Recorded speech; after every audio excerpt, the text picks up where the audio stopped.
daginn. Velkomin á þriðja sjálfbærnidag Landsbankans og ég vil endilega vekja athygli ykkar á því að það nóg af sætum hérna fremst ef einhverjum vantar sæti. Þetta já, eins og ég sagði, þriðji sjálfbærnidagurinn.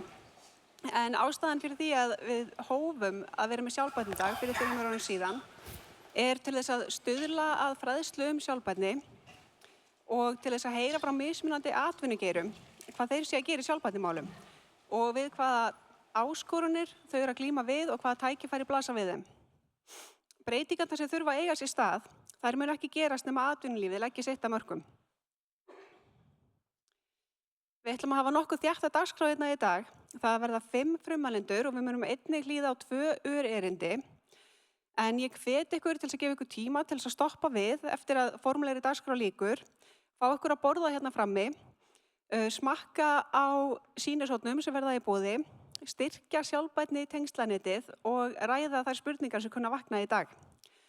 En það mér sönn ánægja að bjóða velkomna Lilju Björk Einarsdóttur, bankastjóra Landsbankans, sem ætlar að fara yfir hringrás grænnar fjármögnunar. Gjörðu svo vel, Lilja.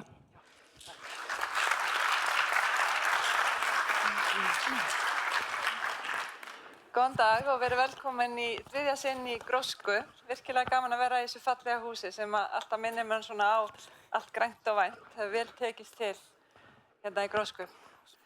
En það spennandi dagskrá í dag eins og Aðalheiður sagði og alltaf gaman fyrir okkur að heyra svona hvað brýst í heila forstjóra fyrirtæki sem að glíma við ólík sjónarmið og áskoranir. Þannig að við erum vel mönnuð hér í dag. Og það verður eitthvað sem við munum læra frá þessu frábæra fólki.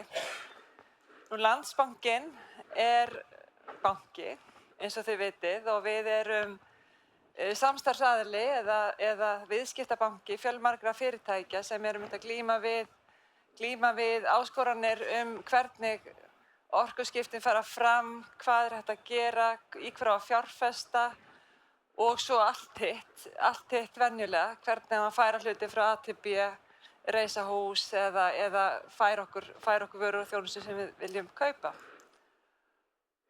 Okkar líf hefur mikið snúist þetta. Og þetta búið að vera sjálfbærnin og þess vegna stundum svolítið erfitt að tengja. Við erum búin að vera að glíma við að greiða úr frumskógi reglugerða og laga og reyna að ná einhverjum svona viti í þetta, en svona kannski í stóru myndinni, það sem við erum að reyna að ná, að reyna að mæla það sem við erum að gera. Því ef það ekki mælt, þá ekki hægt að mæla árangur. Það lykilatriði að kunna mæla, en þá þarftu að vita hvað á að kunna mæla og hvað á að mæla og þetta snýst þetta allt. Þannig við séum alltaf að mæla það sama, getum borið það saman og séum svona saman að mæla svipaðan árangur. Þannig að þetta svolítið flókið. Og þegar við byrjum svona í nýju verkefni þá eru þetta 1000 skoðanir. En stóra markmiðið snýst auðvitað að lækka eða hitun jarðar 1,5 gráðu samkvæmt Parísarsamkomulaginu. Vera innan við 2 gráður og samkomulagið snýst að fara ekki yfir 1,5. Þetta snýst allt þetta fargan. Og auðvitað erum við búin að gera þetta á nokkuð skipulegan hátt. Þetta ekki kaotískt. Eitt leiðir af öðru og alltaf verður að komast dýpra og dýpra. Og ég veit að mjög margir glöggir áhorfendur hérna inni tóku eftir því að það vantaði skammstöfun hérna í. Ekki satt? Það var á tímalínunni. Og það nefnilega það nýjasta sem að við erum búin að gera í Landsbankanum, að það eru svona markmið með vísindalegri tilvísun. Science-based targets. Og þetta þá markmið þar sem við erum loksins komin á það stað að skilja hvað hægt að mæla, hvaða tölur eru að koma út úr því og þar af leiðandi hvers konar markmið getum við sett okkur. Og nú erum við komið með markmið en ég get alveg sagt ykkur það því hér erum við bara vinir og erum að segja sannleikann. Að auðvitað þetta mjög breiðar strókur sem að verið að nota. Það mjög svona þegar maður fara að grafa hann í hvert og eitt, þá veit maður að það ekki verið að grípa allt. Það ekki verið að grípa endilega húshitan á Íslandi í þessu öllu saman. En svona lífið og það verið að grípa ýmislegt en það ekki endilega verið að grípa allt og það ekki endilega verið að grípa alveg það rétt alls staðar en þetta alltaf hnikast. Og það kannski bara með svona verkefni að það þarf þetta bara að byrja til þess að hnika því áfram. Nú, losunin okkar í Landsbankanum snýst 3 þætti. Umfang 1 og 2 okkar eigin orkunotkun og eðli máls samkvæmt hún frekar lítil, var aðeins meiri þegar við vorum að byggja hús og Þorvaldur mun nú útskýra það eftir að steypan svolítið erfið þegar kemur að loftslagslosun. En þegar við vorum búin að byggja, þá fór þetta allt saman niður aftur og nú snýst þetta bara okkar eigin orkunotkun. En stóra máli snýst umfang 3 og þar liggur nær öll losun bankans. Og í þessari losun liggur nær öll losunin í starfseminni og þá það lánastarfsemi og fjárfestingastarfsemi, en við erum nánast ekkert í fjárfestingastarfsemi. Bankar hafa ekki heimildir til að fjárfesta mikið, heldur bara í lánastarfsemi til dæmis. Og 80% af okkar efnahagsreikningi útlán og þarna áhrifin okkar. Þarna liggur þetta. Og þessi útlán til heimila og fyrirtækja þarf að fjármagna. Og það þessi fjármögnun sem kemur þá svona gróflega séð úr 4 þáttum, mörgum undir þáttum, en 4 þáttum. Það eigið fé, það þið, hjá okkur. Nú ég setta reyndar að geta á glæruna, það skuldabréf, þau bæði innlend og erlend og það innlán. Og af þessum þáttum þá við með það bil 58% af okkar erlendu skuldabréfum græn og 0,21% af innlánunum. Og ástæðan fyrir því kannski að við horfum aðeins á bak við þetta að grænu skuldabréfin þá skuldabréf þar sem fjárfestar eru að fjárfesta í bankanum vegna þess að hann með eignasafn, það sé útlán, sem þá uppfylla þær kröfur sem koma fram í græna skuldabréfinu og hafa það einhverja vissu það að peningunum sé fjárfest í græn verkefni. Og eins og þá teljast til dæmis ekki þarna, ég lofa að vera ekki þarna kvarta, ég ætla samt að segja svona smávegis, eins og það teljast auðvitað ekki húshitun á Íslandi telst auðvitað ekki inn í þessa staðla því að það bara svo sér íslenskt. En við vitum samt að það rétt að gera. En allavega, við höfum sett okkur markmið að vera með að minnsta kosti 50% af þessari erlendu fjármögnun græna og mögulega setja okkur stærri markmið svo síðar, en við erum áfram bara í þessari vinnu. Nú, það annað með það að vera með græn skuldabréf, gefa út græn skuldabréf, þetta opnar á breiðari fjárfesta hóp. Og það virði því fyrir okkur öll, því að þá erum við að fá fjárfesta sem að leggja í vinnuna, að skilja bankann, skilja lagaumhverfi á Íslandi, skilja Ísland og ákveða fjárfesta. Og það auðvitað þá vinna sem að það nýtist í hverja fjármögnun hér eftir og hópurinn hefur stækkað varanlega. Þannig að þetta auðvitað mjög gott fyrir okkur öll og mun skila sér, en þetta ekki að skila sér eins og í eitthvað lægri kjörum. Væntingarnir kannski að seinna meir getum við verið að fá enn lægri kjör, en munurinn bara svo agnarsmár í dag þegar vaxtastigið þetta hátt, að það telur bara varla. Nú, innlánin skemmtileg saga líka, því að í raun og veru, ef innlán græn og við ættum að geta lánað, sem sagt, byggt á innlánum til fyrirtækja. Fyrirtækin vilja fá lægri vexti út af því að verkefnin græn, en innlánseigendur vilja ekki fá borgað lægri vexti þó þau fari í græn verkefni. Þannig að hringurinn virkar ekki alveg. Við viljum hæsta vexti fyrir innlánin okkar en lægstu vextina þegar við erum að fá lánað. Það bara eðlilegt. En þetta svona togstreitan í þessu. En allavega þau verkefni sem að telja í græna fjármögnun hjá okkur hafa mikið til verið tengd sjávarútvegi. En þeir geirar sem sem nýta mest af jarðefnaeldsneyti til dæmis og þess vegna með mestan útblástur í lánasafninu, það sjávarútvegur, það ferðaþjónusta og það flutningaþjónusta. Og skal engan undra því að við búum á eyju. Og markmiðið er þá ekki kannski, það myndi ekki breyta neinu þó Landsbankinn myndi einhvern veginn breyta sinni taktík og bara heyrðu við ætlum að vera besti bankinn og bara lækka mest hjá okkur og það sem við getum gert er bara að labba út úr viðskiptasamböndum og einhvern veginn vera sóló allra best ef við erum ekki neitt þátttakandi í samfélaginu í Íslandi þar sem að endurnýjanleg orka er að hita öll okkar hús, öll okkar fyrirtæki og við einhvern veginn kúplum okkur út en við verðum sigurvegarar. Og það er ekki að fara að gerast. En þess að það virkar ekki því að kakan breytist ekki neitt. Það sem gerist er að við erum að tryggja það. Við skiljum og reynum að læra og reynum að grúska því hvað það er sem að telur í þessari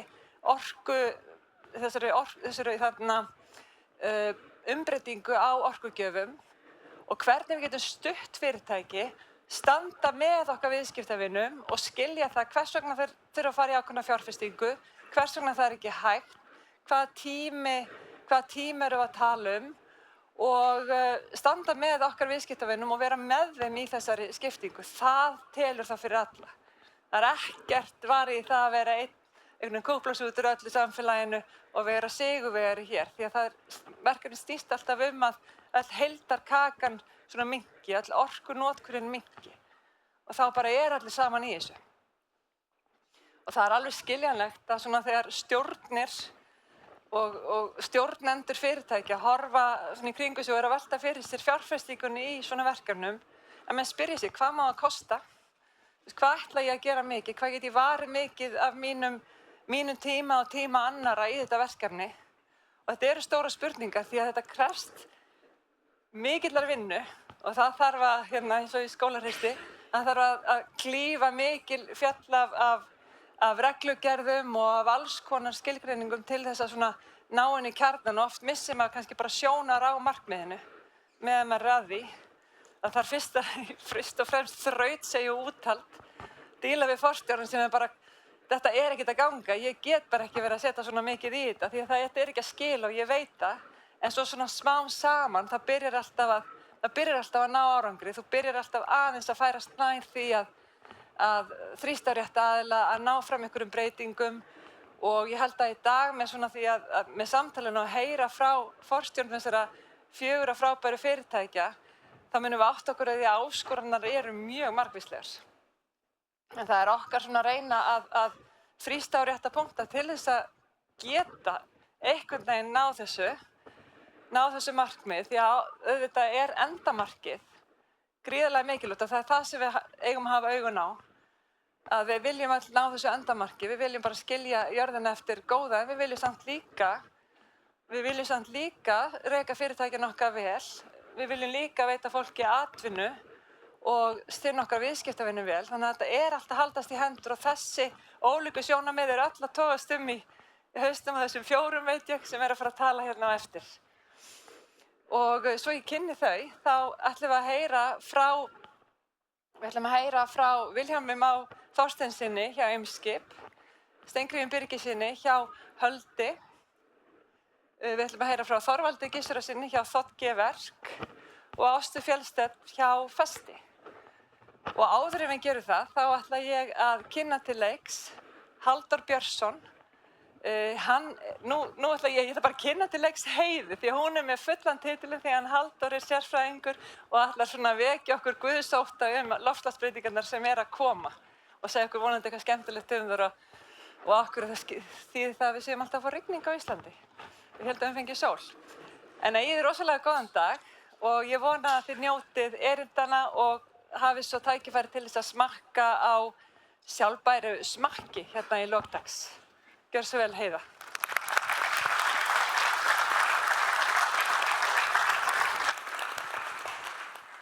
Takk fyrir Lilja og takk fyrir erindið. Það gleður mig að við getum farið aðeins yfir hvers vegna við erum yfirleitt að gera þetta allt saman. Og þess vegna býð ég til þess að fræða okkur.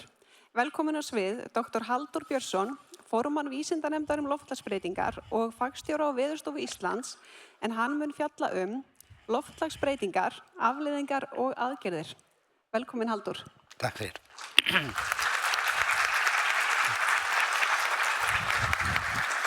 ekki einhver svona. Þessi.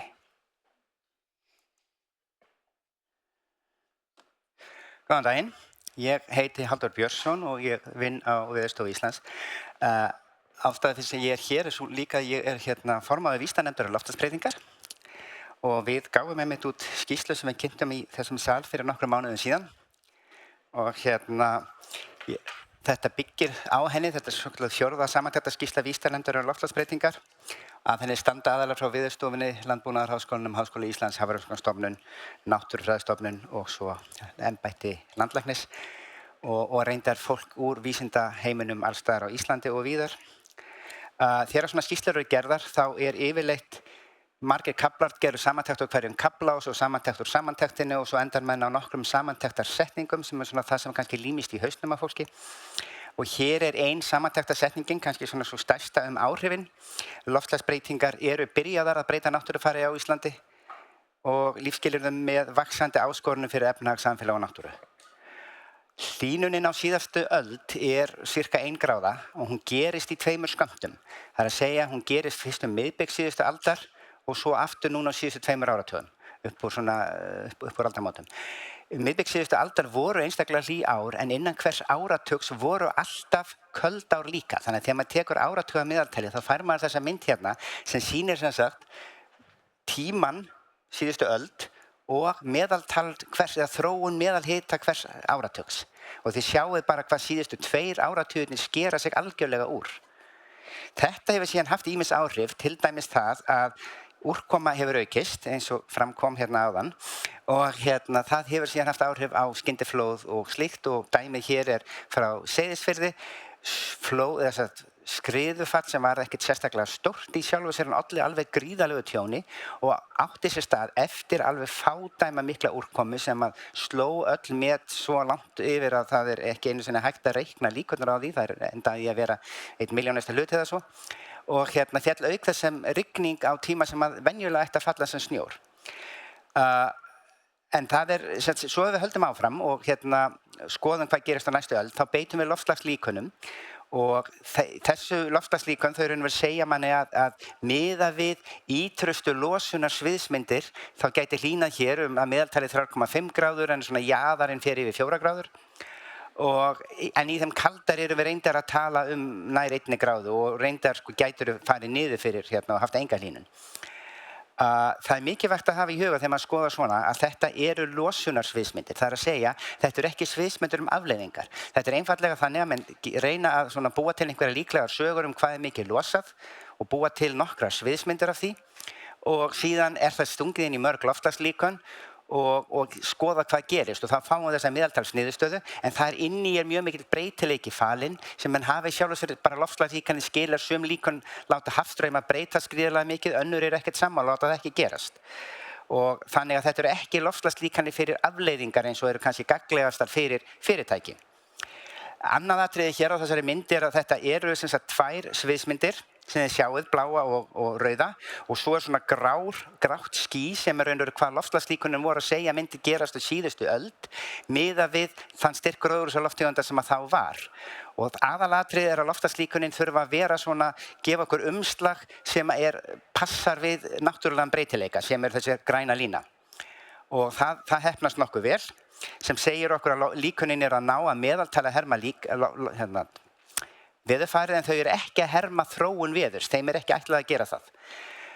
Hins vegar þessar 2 sviðsmyndir, maður fær á spurningun þetta líklegt að rætast og málar við vitum það ekki. Þannig séð, þetta eru bara losunarsögur. Við gætum að vísu sagt þessar 2 að til þess að þessi rauða rætist þyrfti mjög eindregin vilja til að brenna kolum hnattrænt.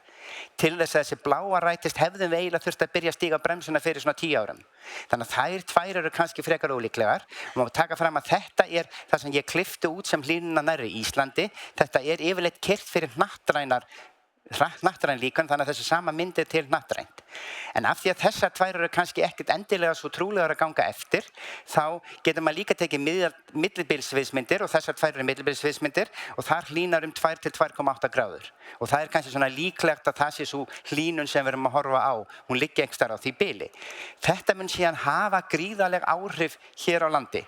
breytingarnar hafa nú þegar orðið verulegar, við sjáum þær og við sjáum þær bæði í náttúrufari, til dæmis grænkun landsins, það farið að sjást í því hvernig fiskar að koma að landinu, hérna myndað hnúðlax, já ég glemdi að segja að allar þessar fallegu teiknuðu myndir eru frá Rán Fliering, en við sem sagt höfðum áhyggjur að skýrslan eru svo leiðinlega, við fengum hann alltaf að teikna myndir til að gera hana áhugaverðari.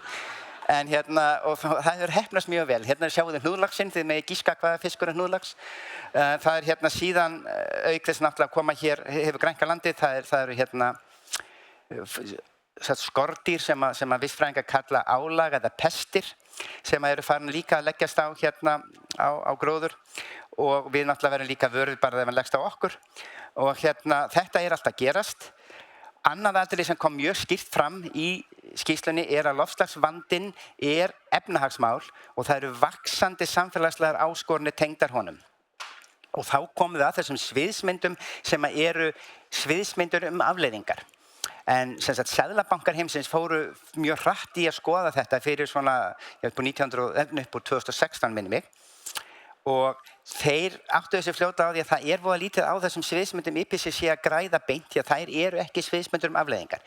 Hins vegar getur að nota þær til þess að streyma inn í aðra sviðsmyndir, og þessi samtök sem heita Network for Greening the Financial System bjó til sviðsmyndir sem eru kallaðar NGFS sviðsmyndirnar, og þær eru svona til að hjálpa þá fjármálafyrirtækjum að meta loftslagsáhættu, en bara fyrir fjármálafyrirtækið þannig að loftslagsáhættan felur í sér aukna áhættu og kostnað tengdum fjárfestingum með útlánum.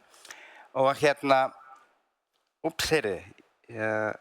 jú, þetta rétt, en hérna, það sem að þau raun og veru skiluðu, NGFS skilar, eru þessar sviðsmyndir sem að raun og veru eru miklu gagnlegri til að nota, því að þetta eru sviðsmyndir afleiðingar stefnu eða stefnuleysis, en þetta eru sviðsmyndir afleiðingar en ekki bara hérna losun. Og það eru nokkra sviðsmyndir, til dæmis ein hérna sem þetta Below 2, sem þá að með náum að fylgja Parísarmarkmiðunum, efri markmiðunum, og svo eru aðrar, og það hægt að rekja raunáhættu og umbreytingar áhættu í þessu, og þetta hefur síðan haft áhrif á öll þessi allar þessar skammstafinu sem þið sáuð áðan, TCDF og FD segi ég, Task Force for Climate Financial Disclosures, og það reyndar komið inn í ESRS sem enn einn skammstöfunin, en þetta auðvitað fyrir fullt af fyrirtækjum algjört bögg. En það sem þetta snýst samt að reyna að draga úr, þetta eru þessar tól sem menn nota til að greina áhættu, í þessu tilviki loftslagsáhættu, og þetta raun og veru hluti til að draga úr áhættunni, og það sem náttúrulega mun skilja einhver leyti milli feigs og ófeigs það að geta nota þessi tæki til þess að viðhalda vexti. Hér á landi bara ef við skoða þá þegar merki heilmikla nýsköpun sem eiga sér stað, bæði fyrirtæki sem eru að vinna í grænum iðnaði og svona græn nýsköpun, og það alveg á hreinu að viðbrögð við loftslagsbreytingar munu hafa hér á landi og reyndar víðast ýmsar áskoranir og kalla á ákveðna umbyltingu í iðnaði, tækni og fjármálastarfsemi. Varðandi þessa áhættu þá það þannig að þegar menn skoða félagslega þætti, þá förum mjög fljótlega að skoða það sem kallað flóknar orsakakeðjur eða flókin kerfislæg áhætta, og það alveg ofboðslega mikið af slíkum sögum. Hér ein sem við þýddum og teiknuðum upp. Þetta sem sagt byrjar á þurrki einhvers staðar, þurrkurinn leiðir síðan til sjúkdóma, minni uppskeru, og að lokum dregur úr vannæringu. Það til endalausar svona sögur. Í morgun var ein í útvarpinu það að uppskerubrestur á kakó í Ghana, minni mig, hefði valdið því að kakó sem sagt jógst hvað fimmfalt verðið í Danmörku, sem þýðir að þeir eru hættir að selja pain chocolat, eða allavega margir þeirra, sem náttúrulega mjög vont fyrir Dani ef þeir eru vanir að fá sér slíkt og kaffi. En það kannski smáatriði, stóru atriðin, og það fullt af, bara fyrir Ísland, við erum mjög háð innflutningi á soja til að framleiða mjólk, því hún hluti af fóðurbæti. Það eru alls konar svona orsakakeðjur og aðfangakeðjur sem að hafa í sér ákveðna áhættu sem ekki mjög vel þekkt. Nú, ef við förum síðan aftur bara hreint að Íslandi, þá breytingar á afrennsli frá jöklum, þær hafa auðvitað í för með sér aukningu á virkjanlegu afli, hins vegar ekki mjög vel þekkt hversu mikið eða hvenær það mun gerast, hversu mikið verður þetta og hvenær það mun toppa. Það þessar myndir hér sýna sviðsmyndareikninga fyrir bæði Vatnajökul og Hofsjökul. Og auðvitað það mjög mikilvægt að sko nýtingin og uppbyggingin sé háð þróun auðlindarinnar. Og þetta raun og veru vinna Landsvirkjunar að miklu leyti, við erum heila deild í þessu. Hins vegar þegar koma sko eftirspurninni, þá þannig að mjög ólíkar forsendur aðila tækniþróun og orkunýtni og slíkt gerir allar þessar sviðsmyndir orkuþarf mjög ólíkar. Og það gríðarlega mikilvægt að menn vandi sig við þetta og sé ekki að blanda saman ólíkum hugtökum, orku skorti annars vegar og skerðanlegri orku sem bara ákveðið fyrirbæri sem þú kaupir. Það mjög mikilvægt að þetta sé allt skoðað og menn sé ekki ruglaður saman því þá enda menn kannski á því að reyna að taka ákvarðanir sem voru ekkert voðalega góðar. Nú, þá komum við að leiðum til lausnar. Og ég ætla að byrja hér að tala bara aðeins stóru myndina. Það mjög vel þekkt að sko, ef við teiknum áhrif loftslagsbreytinga upp sem svona stóra kúlu, þá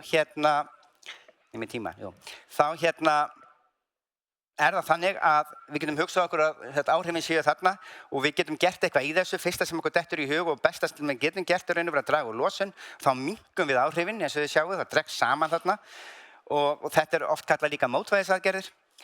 Síðan getum við að því sem eftir, við getum reynt að aðlagast því, reyna að aðlagast breytingunum svo það verði ekki mjög slæmar og all þessi skammstöfuna pakki að sumu leyti hluti að aðlögunni, þar að segja við erum að reyna að draga úr þeirri áhættu sem afleiðingar loftslagsbreytinga hafa og það aðlögunin og svo náttúrulega kemur að því að það verður eitthvað sem við getum ekkert aðlagast og getum ekkert verður eftir og þá þarf bara einfaldlega að þola það. Og það mjög mikilvægt eins og að muna að það að draga úr losun hefur hnattræn áhrif. Það sem við gerum hér til að draga úr losun, það hefur áhrif allstaðar og það sem aðrir gera til að draga úr losun hefur áhrif hérna. Aðlögunin hins vegar staðbundin. Hún hefur staðbundin áhrif, við erum á sömu leyti bara aðlagast til þess að verja okkur gegn því sem að gæti gerst. Ég ætla aðeins að eyða smá tíma að tala losun hnattrænt. Og svo ætla ég að skipta yfir í aðlögun, ég eyði ekki miklu púður í það því það var farið yfir hana hér á þessum degi í fyrra fyrir þau ykkar sem muna það. Nú, hnattræn losun hefur þróast svona frá síðustu öld. Þetta gigatonn CO2 á móti tíma og þið sjáu bara hvernig hún hefur jókst mjög mikið á síðarhluta síðustu aldar. Hún hefur svo svona aðeins jafnað sig á þessari öld. Það farið að svona, hún farin að aðeins að fletjast út. Og þið sjáu vel COVID, það kemur svona lítið takk í lokin niður en það hafði nú ekki varanlega áhrif. En þessi mynd, ef maður tekur hana og maður leggur saman losununa á hverju ári, því að mjög mikið af þessu verður eftir í lofthjúpnum, þannig að það má bara leggja þetta saman og margfald með ákveðnum stuði til að fá að vita nákvæmlega hvað mikið eftir í lofthjúpnum. Ef maður gerir það, þá fær maður þessa mynd þar sem að á X ásnum búið að leggja saman allar losununa, þannig að þetta sem sagt 2500 gigatonn CO2 sem losunin, uppsöfnuð losun fram að þessu og á móti teiknum við svo hlýnunina sem orðið. Og þá sjáum við að það sem kemur út sem dálítið merkilegt að það nánast línlegt samband þarna á milli. Og þetta svona eina af þessum óvæntu niðurstöðum sem fengur úr loftslagslíkönum. Og hefðu svo eftir á sagt, já, við hefum náttúrulega getað sagt okkur þetta, en menn sögðu sér ekki fyrir.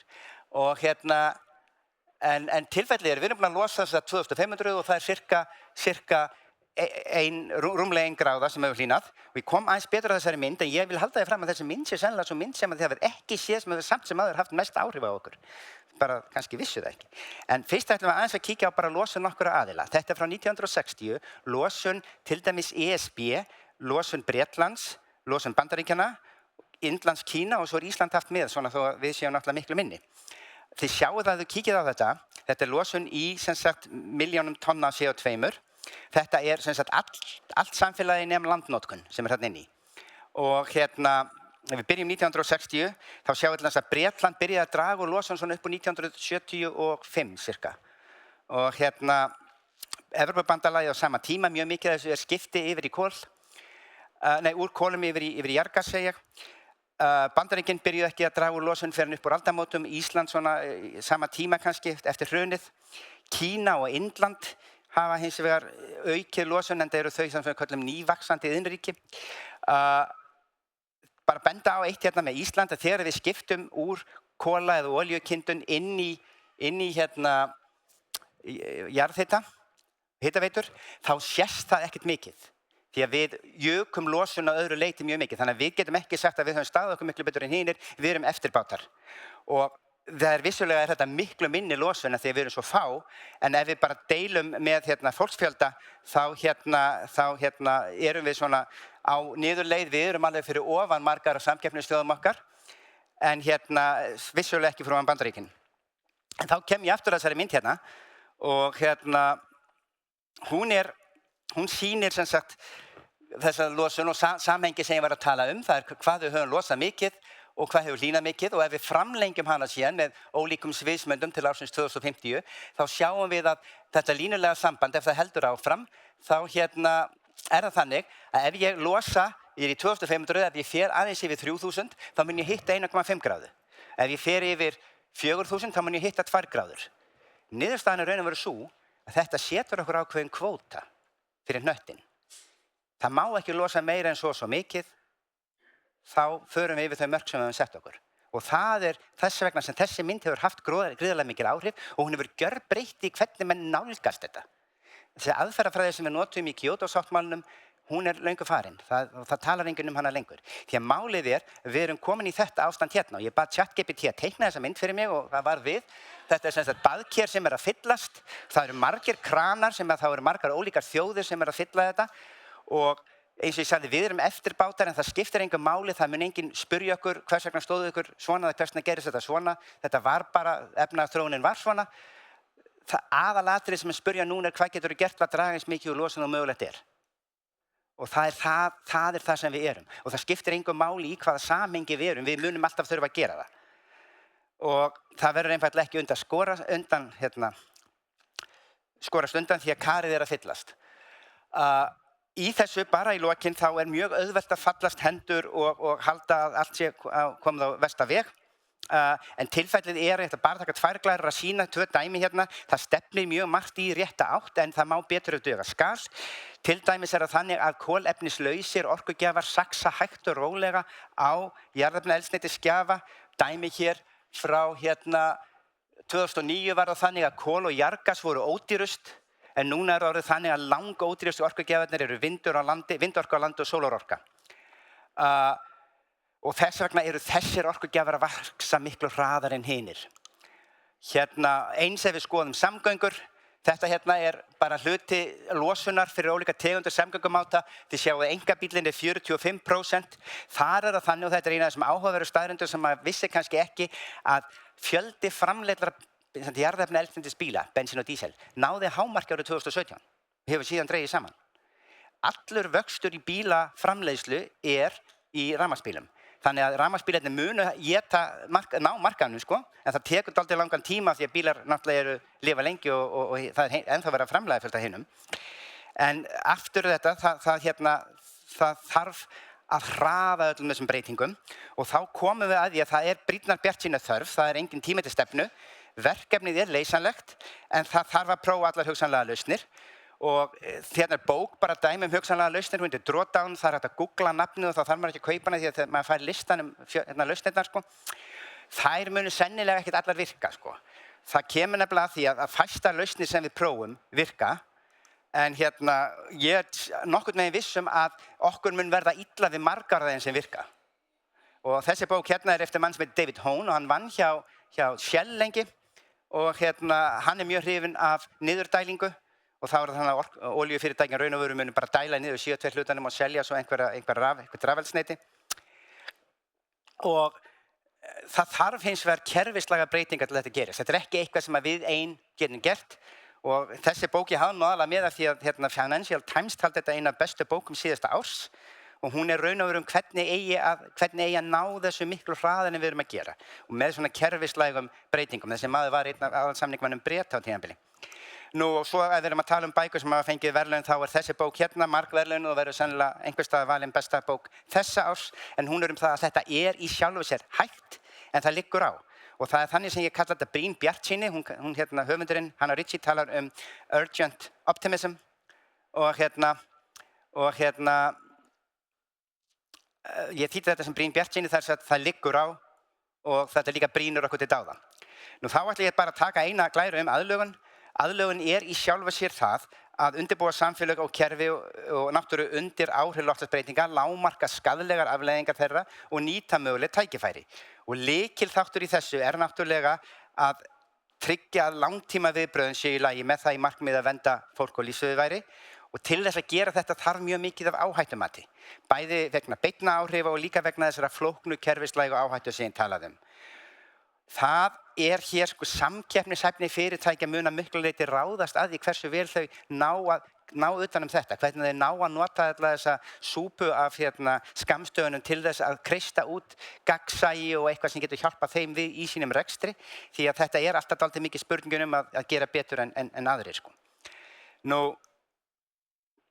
Þá komum við bara í lokin hér til að tryggja áskorunum sem loftslagsbreytingar valda verði ekki meiri en við ráðið, þarf umbylting í lífsháttum og umgengni við náttúruna og stjórnvöld, atvinnulíf og stefnumótendur gegna það lykilhlutverki. Þetta eina af þessum svokölluðu lykilsetningum okkar. Og í lokin, til að tryggja velmegun á því umbreytingaskeiði sem fer í hönd mikilvægt að bregðast við á þann hátt að mögulegur ábati nýtist og dregið verði úr tjóni eins mikið og mögulegt Það þarf að draga úr losun eins hratt og unnt og aðlaga samfélagið þannig að það ráði við aflagið. Og hér skýrslan, hún á þessari vefsvæði, það ekki mjög flókið, loftslagsbreytingar.is og þakka bara kærlega fyrir.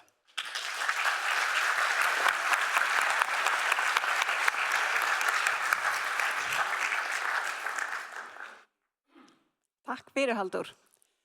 Eins og mæti ekki sýnir í dag, þá erum við meðvituð mikilvægið og heldur betur búið að útskýra það fyrir okkur núna. Og út af því að Halldór myndist á erindi dóttur Önnu Huldu sem var á sjálfbærnideginum í fyrra, þá vil ég bara segja ykkur frá því að upptakan aðgengileg á vef bankans ef þið viljið rifja það upp eftir fundinn á eftir.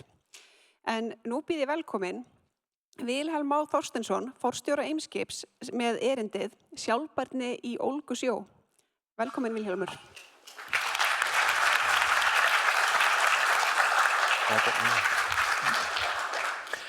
Já, góðan daginn og gaman að sjá okkur öll. Frábært að fá þetta tækifæri til að tala fyrirtæki okkar og þakka Landsbankanum fyrir það. En að sama skapi að hlusta á aðra fyrirlestra og læra af þeim. Þannig að við getum haldið áfram að bæta og vinna hag okkar fyrirtækis. Sjálfbærni í ólgusjó og þessi mynd kannski lýsandi aðeins fyrir hvernig við sjáum okkar umhverfi oft. Þarna Brúafoss á leiðin til Nuuk í Grænlandi fyrr í vetur við mjög krefjandi aðstæður. En oft það þannig að þegar talar sjálfbærnimál sem kannski til þess að gera nýtt orð að þá fá umhverfismálin mikinn sess og Eimskip mjög framalega í þeim málum og hefur verið langt skeið og ég fann það þegar ég byrjaði hjá Eimskip fyrir nokkrum árum síðan að það mikið horft til Eimskips í mjög mörgum málum og samaskapi hefur við náð að hafa tækifæri þá til þess að gagnspyrja og læra af þeim sem vilja læra af okkur sem frábært. En Eimskip var eitt af fyrstu fyrirtækjum á landinu til að setja sér umhverfisstefnu og ég held að það hafi verið 1991. Þannig að þessi þættir hafa verið mjög lengi í okkar rekstri.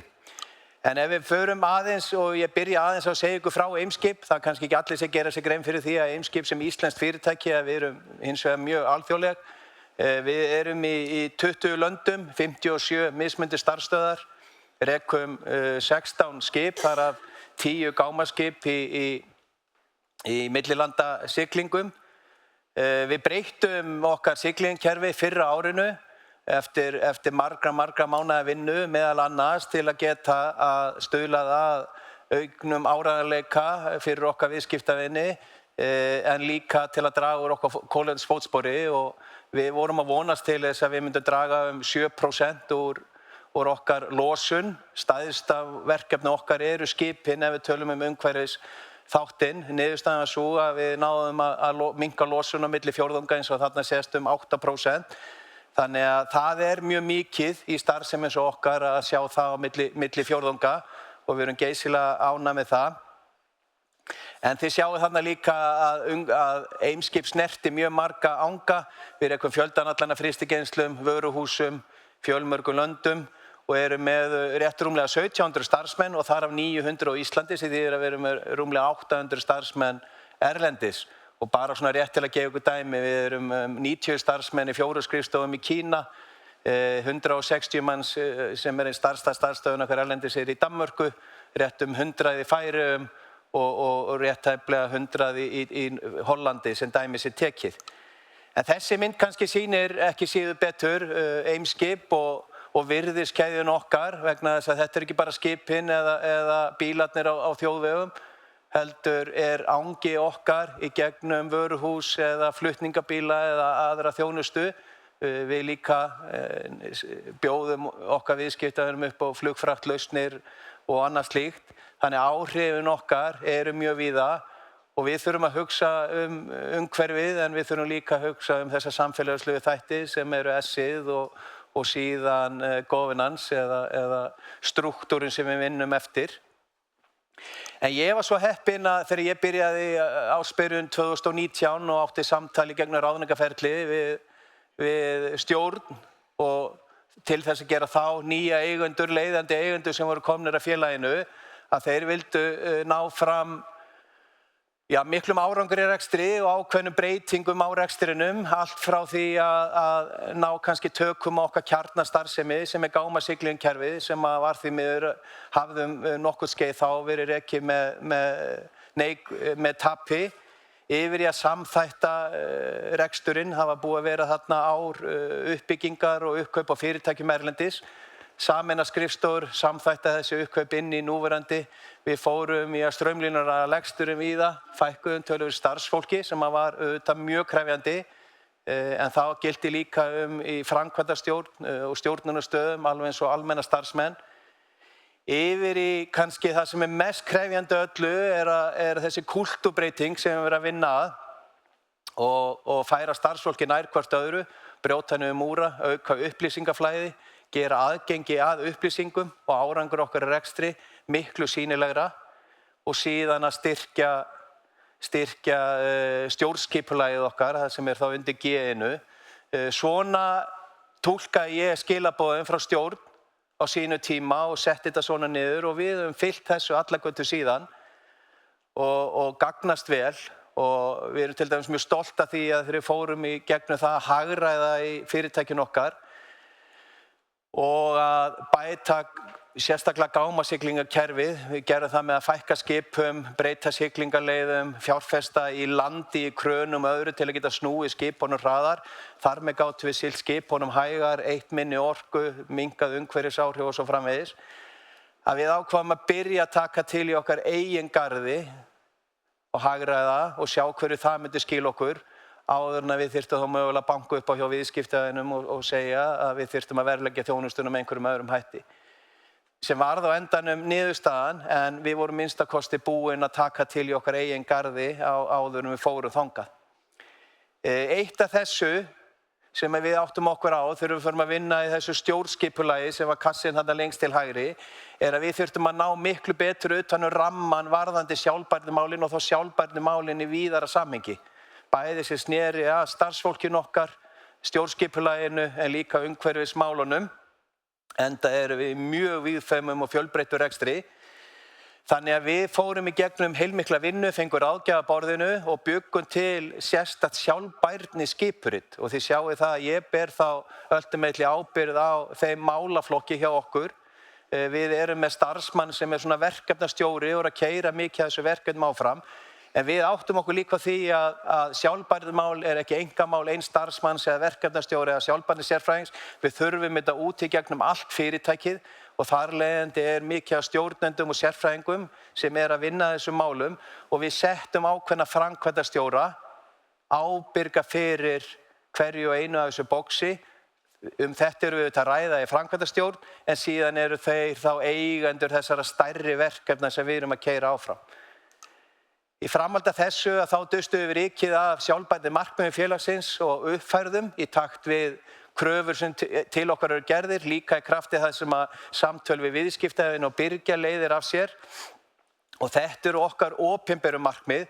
Við erum með fjöldan allan öðrum markmiðum líka sem eru smærri, þau geta tengst ákveðnum löndum eða ákveðnum sviðum. Allt frá, ef við horfum hérna lengst til vinstri undir umhverfismálin, allt frá bara rafmagnsnotkun, minnka sorp, auka flokkun á sorpi, og síðan yfir í stjórnskipulagið þar sem að við göngum mjög langt og faglega fram í að reyna að fá og vinna okkar byrgjamati, þannig að við séum að eiga líka við samfélagslega ábyrgð að byrgja í okkur innkaupum, en við erum mjög víða mjög stór viðskiptavinur margra fyrirtækja í innkaupum á hvort sem það olíu eða vélar og tæki, byggingavara eða kostur og annað slíkt. En ef við förum aðeins í okkar geira á alþjóðavísu og einbeitum okkur kannski meira að þá siglingar hlutanum vegna þess að þar eru langsamlega stærstu svona umhverfis áhrifin okkar, að þá okkar geira í heimslosunni 3% og það kannski finnst ykkur ekkert sérstaklega og kannski áttu við vona að þetta væri stærra. 3% eru þetta samt risastór kaka. Og staðreyndin sú að ef við ætluðum til dæmis að ef allur gámaskipafloti heimsins myndi komast í græna og umhverfisvæna orku, þá þyrfti orku frá 75 meðalstólum kjarnorkuverum til þess að búa til rafmagn, þannig að yrði gert eldsneyti og annað slíkt. Þannig að þó að þetta séu bara 3%, þá þetta samt risastór tala og risastórt verkefni að komast áfram. Góðu fréttina fyrir okkur á Íslandi hins vegar sem eyja sem að búum annars vegar við sjóflutninga út og innflutningi eða flug að gámaskip og síðan þá róróskip eru með umhverfisvænustu flutningslausnum sem til og það þetta gott fyrir okkur sem eyju sem byggjum eingöngu á annars vegar sjóflutningum til og frá landinu eða flugi. Og við erum mjög stolt af því og sérstaklega þegar okkur tekist að vera að stækka skipin og undanförnum árum að mengun og kostnaður per einingu hefur verið að dragast verulega saman. Aðeins siglingakerfið okkar og ég deildi með ykkur í upphafi að þegar við náðum þessu kerfi sem þarna sýnt og aðeins breytt frá fyrra kerfi þá tókst okkur að draga úr losun en á sama tíma auka áreiðanleika fyrir okkar viðskiptavinni. Bæði við gert það með skipastólnum okkar en ekki síður í gegnum fjárfestingar í landi. Við höfum fjölgað krönum í lykilhöfnum til þess að geta snúið skipunum hraðar. Við fækkuðum líka höfnum til þess að vera minni kostnaður því og skipin gætu siglt hraðar. En þarna eru við að tengja í gegnum Ísland. Við getum, ef þið hugsið ykkur kort sem að flestu öll líka þekkja væntanlega frá Icelandair, þar sem að Ísland höfn á milli Ameríku annars vegar og Evrópu og Skandinavíu hins vegar, að þá Sundahöfn, þessi höfn fyrir okkur. Við erum að tengja saman Evrópuleiðirnar okkar og Skandinavíu inn til Íslands. Auðvitað það innflutningur til Íslands og Færeyja og auðvitað að nýta skipin í útflutningi. En með því að vera að tengja í gegnum höfn á Íslandi að þá náum við að bjóða upp á grænuleiðinni sem Ameríkusiglingin vikulega þjónustu. Ef við værum ekki að hugsa þetta svona hub-system á Íslandi, þá værum við ekki með nógu mikið magn á Íslandi til að réttlæta vikulega siglingar yfir til Ameríku og gætum þar alveg ekki vera að bjóða upp á þá þjónustu til Íslendinga eða Færeyinga. Þetta mjög vaxandi, bæði í fiski og öðru og þetta eins og þið sáu á tölunum mikið umhverfisvænna heldur en flug. Og ég ætla að deila með ykkur einni frábæri sögu frá Færeyjum, en sama gildir auðvitað við okkar viðskiptavini á Íslandi, en þarna laxeldisframleiðandi í Færeyjum, stóru viðskiptavinur okkar, við í okkar Evrópukerfi erum að koma við í Færeyjum á leiðinni til Íslands, pikkum þar upp lax á sunnudegi, erum komin á mánudegi til Íslands. Þessi lax síðan umlest á Íslandi yfir í grænuleiðin okkar á þriðjudögum og hann komin til Bandaríkjanna á miðvikudagsmorgni vikunni eftir. Gæðin ennþá frábær, enda búið í samvinnu við okkur margra mánaða að stilla af hvernig á stilla frystigáminn á hvaða kulda, það slátrunin og það meðhöndlun á fiskinum og annað slíkt og þetta óbrotin kælikeðja. Og síðan þessari afurð trukkað til viðskiptavinna á Boston eða New York svæði eða raun og veru alla leið til Flórida og jafnvel á vesturströndina. Og ávinningurinn í kolefnislosun samdráttur 94% miðað við lausnina sem þeir voru í áður að sigla til Bretlands og fljúga frá Heathrow. Þetta mjög hugrekk ákvörðun hjá þeim að styðjast eingöngu við sjóflutninga og síðan landflutninga, en það hefur sannarlega skilað góðum árangri. En við erum að vinna fjöldamörgum verkefnum í umhverfismálunum. Ég gæti sjálfsagt staðið hérna fram undir hádegi, en ég hef ekki þann tíma til að segja okkur frá því. Ég ætla að renna eldsnöggt í gegnum nokkur þeirra, og þau eru alveg bara frá því að vera stór og mikilvæg yfir í að vera kannski minni, en allt skilar þetta samt inn í heildarárangrinum sem við erum að nota eða ná. Við eigum orðið núna 10 trukka sem ýmist ganga fyrir metani eða rafmagni, og við erum að nota þetta hérna í styttri leiðum á höfuðborgarsvæðinu og kannski eins og suður með sjó og svona. Virka mjög vel, en við sjáum hins vegar ekki alveg í nánustu framtíð að við getum fara að teygja þetta Vestfirði eða Norðurlandi, og það kannski minna tæknin, það kannski meira infrastruktúrun og aðgengi á orku eða annað slíkt á leiðinu sem hindra það. En það sem kannski sorglegasta dæmið í þessu samt, vegna þess að fyrir okkur þetta alveg krefjandi fjárfesting, kosta þessi bílar kannski 2 til 2,5 sinnum það sem hefðbundnir bílar eins og við verum í rekstri áratugum saman kosta. Þannig að business case alveg krefjandi. En okkur rennur blóðið til skyldunar að stíga þessi skref sem fjárhagslega sterkt fyrirtæki og vera í fararbroddi og geta kannski rutt leiðina fyrir aðra. En svo hins vegar fréttir af því frá bönkunum að þeir geta ekki, þeir fjármagna þessa bíla fyrir okkur, skráða sem græna í sínu bókhaldi, og þannig eru þá kannski komin að árverkni stjórnvalda að tryggja þeirra að vera innleiða tilskipanir og reglugerð frá Evrópusambandinu, en þessir bílar falla til dæmis á hjólbörðunum. Vegna þess að hjólbarðar sem við verðum að nota á Íslandi við krefjandi veðuraðstæður þegar snjór og annað slíkt, þeir eru bara ekki grænir hjólbarðar eins og Evrópusambandið setur regluverkið og mikið eru notaðar á Spáni og Þýskalandi og svona Ítalíu, það sem kannski aðstæður eru allt aðrar og kannski sést aldrei snjór. Þarna hefðu þetta þurft að gæta hagsmuna Íslands, sem væri þá ennþá meiri hvati að flýta þessu. Hérna annað mjög skemmtilegt verkefni. Við náðum að landtengja risastórt verkefni, unnum með góðu sambandi við eins og Reykjavíkurborg og Faxaflóahafnir, Orkuveituna og síðan okkur í Eimskip. Það gríðarleg orkuþörf.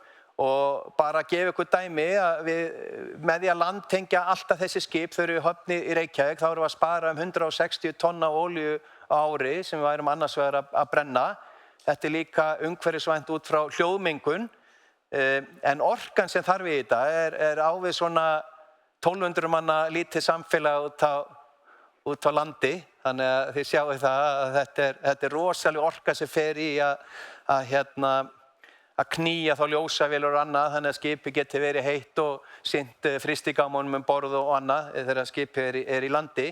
En þetta partur af þeim árangri og þessum 8% sem ég var að sýna ykkur áðan. Annað sem við ákváðum að fjárfesta í þegar við byrjuðum að setja skipin í dokkur í fyrra og síðan áfram núna, að það að velja að setja sílikonmálingu á neðsta hluta skipsins. Hún mikið dýrari heldur en hefðbundin skipamáling. En við erum að sjá frábæra niðurstöður. Við erum að sjá 5, 6, 7 og jafnvel upp í 8% sparnað á hefðbundnu siglingaleiðum í minnkun á olíueyðslu, vegna þess að viðnám þessara olíu eru miklu minna. Þannig að við erum alveg augljóslega eftir að hafa prófað 2 skip erum að halda áfram á þessari braut og mjög skemmtilegt verkefni. Þannig að það að mörgum vinklum þar sem við komum inn og getum stuðlað að góðu. En síðan það þetta bara svona þessi stóri heimur og regluverkið, kröfurnar sem eru gerðar og annað slíkt, og ég ætla að deila kannski nokkrum sögum með ykkur, en bara til dæmis þessi dýnamiska breyting á upptöku Evrópu að setja skipin á þessum tímapunkti inn í svokallað ETS skattaumhverfi, þar sem að skipafélög þurfa að fara að kaupa kolefniskvóta. Það breytir dýnamíkinni Og þetta eins og við trúum öll, þetta gott til lengri tíma litið að ná árangri, en við verðum samt á stjórnvöld að mínu viti verða samt að passa sig á því með tímasetningar, hvenær þetta tímabært og hvernig þetta innleitt, vegna þess að við viljum ekki gera hlutina verri frá því sem nú áður en að verða síðan betri. Stóru skipafélögin sem að sigla mjög mikið á milli heimsálfanna, Kína og Evrópu, þetta milli 13 og 15.000 mílna sigling. Þau eru núna út af þessum ETS skatti farin að koma við á nyrsta odda Afríku með viðkomu til að stytta vegalengdina sem þau þurfa að borga þessa kolefniskvóta á, í staðinn fyrir kannski að borga kolefniskvóta frá 13.000 mílna vegalengd frá Kína inn til Bremerhaven, segjum það í dæminu, að þá koma við í Marokkó, setja fullt af vörum í land þar, þeir þurfa þá fjölmörg skip inn í Miðjarðarhafið til að dreifa vörunni þar. Þar með eru komið fleiri skip á sjó sem menga heldur en áður var. Þetta lengir kannski flutningstímann frá Asíu inn til Evrópu 5 daga og þið getið ímyndað ykkur birgðahalskostnaðinn þegar að ræða fleiri $100 milljarða virði af vörum, hvað getur kostað aukalega fyrir neytendur að bera birgðahalskostnaðinn auka 5 daga. En kostnaði fyrir skipafélögin í ETS fara kannski úr því að vera 50% af 13.000 mílum í 50% af 1.500 mílum. Þannig þarna bara komið hvati, aðilar í geiranum, þeir bregðast við, afleiðingin hins vegar aukin losun og meiri kostnaður fyrir neytendur. Þetta finnst mér ekki góð vísindi eða góðar ákvarðanir, þó að langtímamarkmiðið sé vissulega gott. Maersk mjög framalega í því að leita allra leiða til þess að nýta nýorkugjafa og fyrir 3 árum síðan að þá sögðu þeir framtíðin metanól, auðvitað gætu verið aðri kostir en við ætlum að veðja metanól. Þeir eru núna með einhvers staðar milli 10 og 15 skip sem eru búin að fjárfesta í að gera metanólskip. Fæst þeirra hafa nokkuð tíma tekið metanól borð, þeir eru hins vegar svo dual fuel eða tvíorkugjafa möguleikar. Þannig að þegar að metanól verður tilbúið þá getur við nota það. En staðreyndin svo að orkufyrirtækin ekki að fylgja og þar af leiðandi framleiðendur af rafeldsneyti. Þannig að þeir eru núna aðeins búin að leggja þessari metanólvegferð sinni til hliðar og eru farin aftur í LNG sem vissulega umhverfisvænna heldur en svartolía en miklu verri heldur en metanól eða ammóníak eða eitthvað svoleiðis. Og þeir hafa fengið mjög bágt fyrir að hverfa þessari vegferð og fara í LNG, en eins og framkvæmdastjóri hjá Maersk segir, hinn valkostin þá bara að stíga allt skrefið tilbaka og halda áfram að brenna svartolíu. Þannig að sama tíma að vera að gera allar þessar kröfur, tæknin að mörgu leyti komin og henni fleygir fram, þá ekki aðgangur að þessari orku. Og við vorum með starfsmenn í Kína fyrir nokkrum vikum síðan í tengslum við að skoða aðstæður í skipasmíðastöðum og annað í tengslum við nýsmíðaverkefni okkar. Og þar var til dæmis 1 af 9 skipunum, mjög stórt, komið út úr skipasmíðastöð. Þar stendur flenni stórum stöfum á hlið skipsins, á ensku, 100% drifið áfram að grænu ammóníaki. Og þá skildi maður ætla það að þannig væri skipið og þeir væri búin að tryggja sér ammóníak. En staðreyndin svo að það ekkert borð í þessu skipi sem styður það, hvorki leiðslur eða dælur eða tankar, sem styður það að skipið geti keyrt á ammóníaki. Hins vegar á teikningu skipsins gert ráð fyrir á seinni stigum sé hægt að setja þetta allt saman borð. Við í Eimskip viljum ekkert vera þarna. Þess vegna höfum við kannski tekið heldur lengri tíma í að skoða okkar næstu skref í nýsmíðum, heldur en margir fjárfestar og eigendur okkar vilja höfum gert. En við fyrir ári síðan heldum að við værum að fara í metanól, en við erum á fullu í verkefninu en þá eftir að koma í ljós hvernig við klárum verkefnið. En ég með nokkra starfsmenn á ráðstefnu í Hamborg til dæmis í þessari viku. Þar talað grænu orkugjafa og sustainability hverjum einasta bás. en allir sammála að tækninni fleygi fram, en orkufyrirtækin og mögulega yfirvöld sem að hafa stöðvað orkuframleiðsluna víða, það dálítið flöskuhálsinn eins og staðan núna. En sjálfbærni meir en bara umhverfismál, þannig að mér langar rétt að svona fara í gegnum okkar metnað og ýmislegt sem við gert varðandi starfsfólkið, vegna þess að það jú í grunnurinn að því að við getum sinnt þá öllu öðru. Eitt af því sem að ég nefndi upp hefur verið vegferðin frá 2009 að breyta kúltúrnum á mjög mörgum sviðum og það eiginlega verið kannski svona einstaka mest krefjandi verkefni.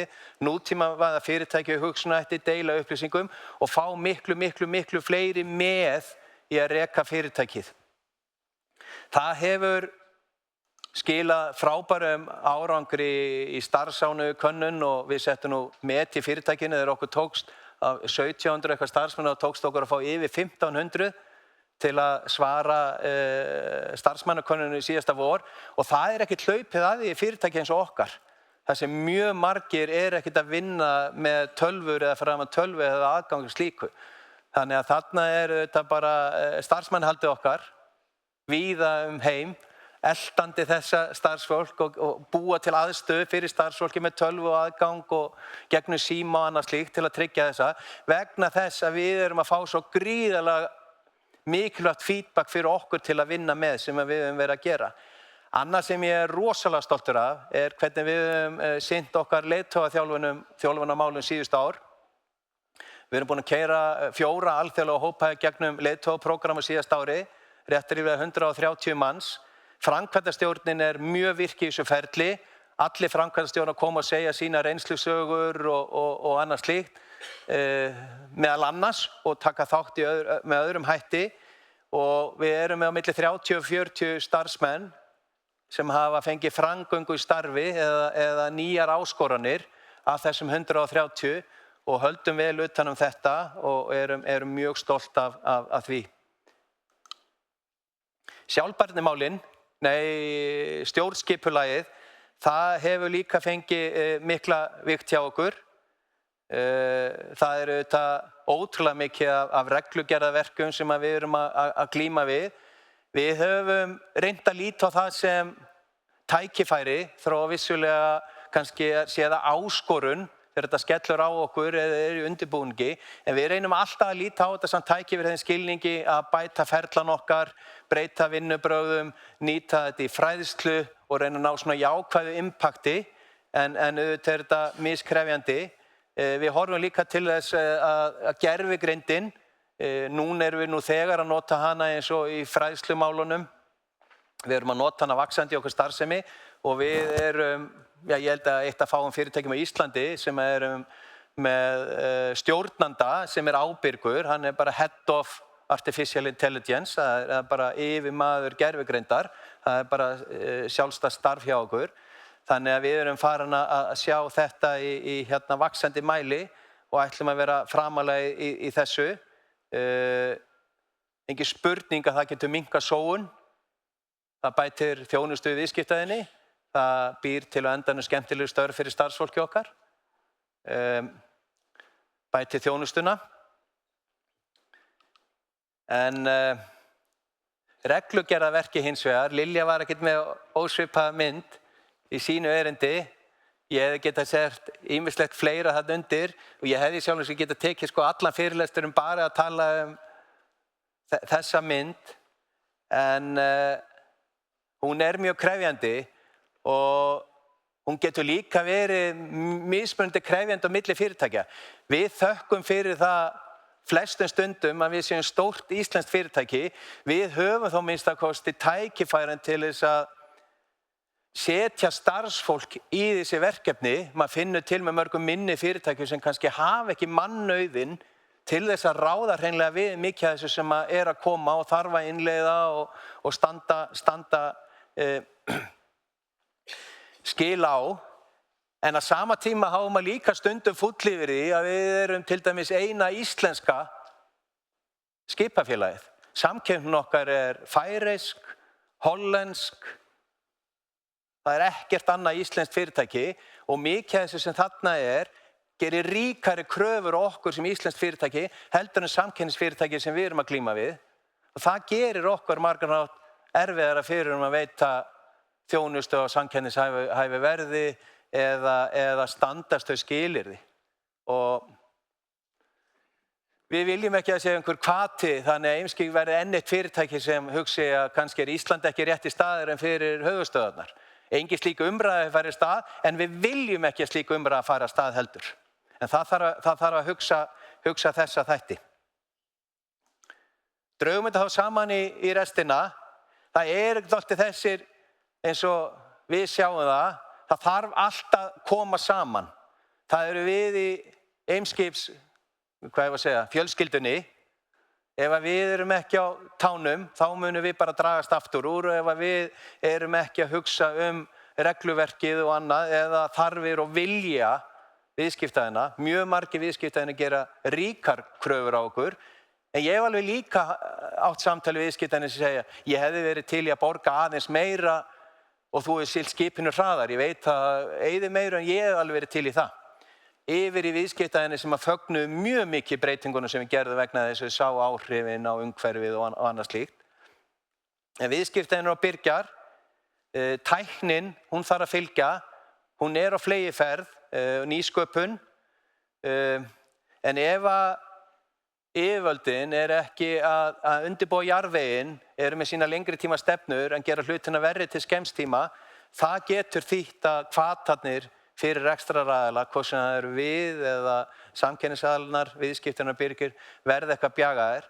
Þannig að þetta þarf alltaf að koma saman með faglegum hætti þarna á stefninu á Dettifossi, sem okkar flaggskip. Takk fyrir.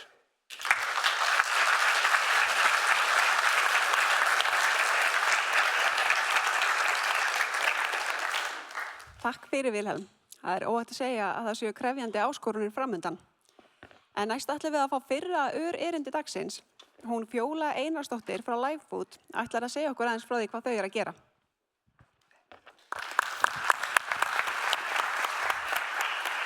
Má ég standa hér eða?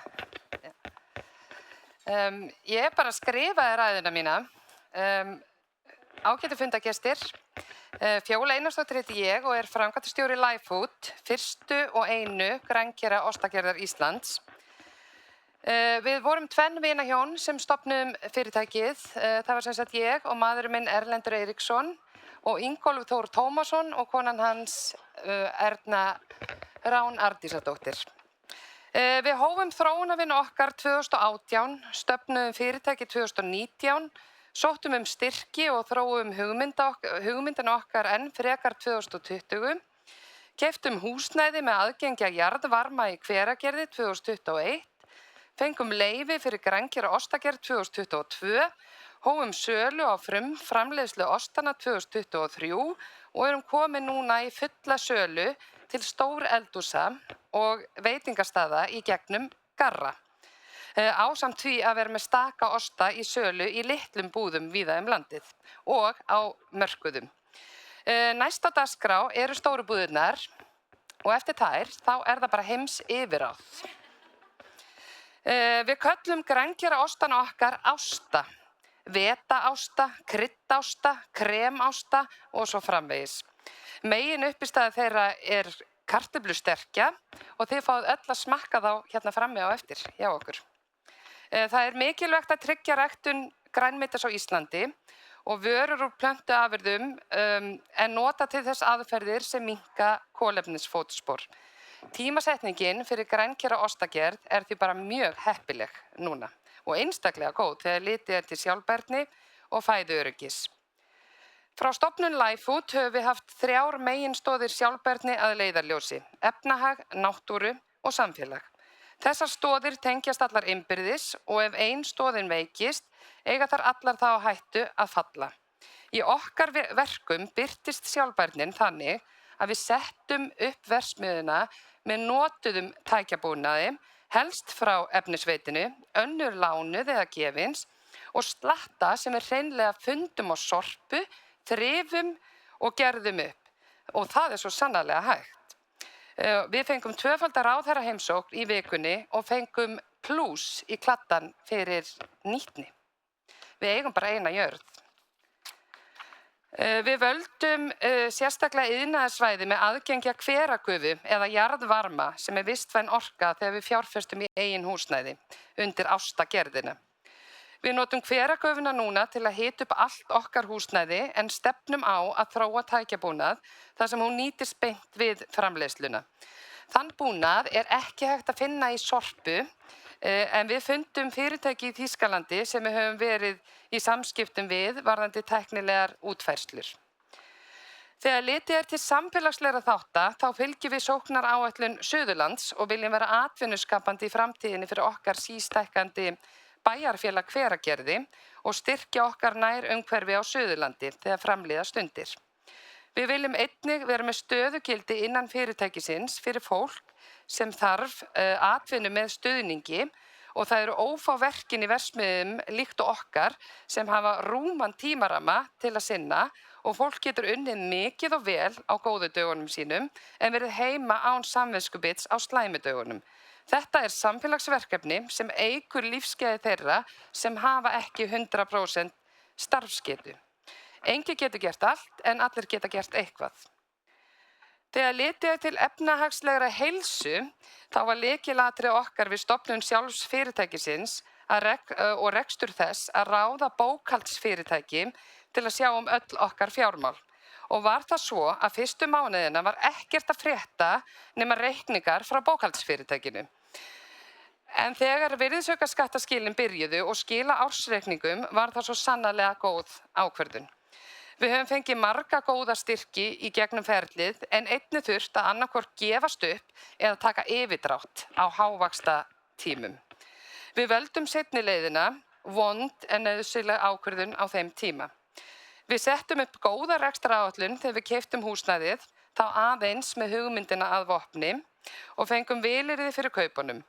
Núna þegar ástarnir eru komnir í framleiðslu og framleiðslugetan orðin hálft tonn á dag, gerðum við nýja áætlun og erum að fullu að leita okkur að þolinmóðum fjárfestum sem vilja taka þátt í þessu ævintýri með okkur. Við erum pínulítið fjölskyldufyrirtæki í dag og stöndum sjálf vaktina samhliða okkar hefðbundu störfum utan Ella Ástagerðarmeistara sem hefur verið nær launalaus frá því ágúst 2022. Við erum komin upp nýsköpunarbrekkuna svo sannarlega með mikilli hjálp, hvatningu og stuðningi en vegurinn er enn grýttur og leiðin löng að settu marki. Við ætlum, getum og munum komast þangað og þess vegna höfum við lagt alla þessa vinnu á okkur. Við erum stolt af ástunum okkar, vegferðinni og erum spennt fyrir framtíðinni. Við viljum þakka Landsbankanum fyrir að taka eftir okkur og leyfa okkur að vera með á þessum frábæra degi. Við verðum frammi hér eftir með smakk af ástunum okkar og ástakörfur til sölu. Takk fyrir mig.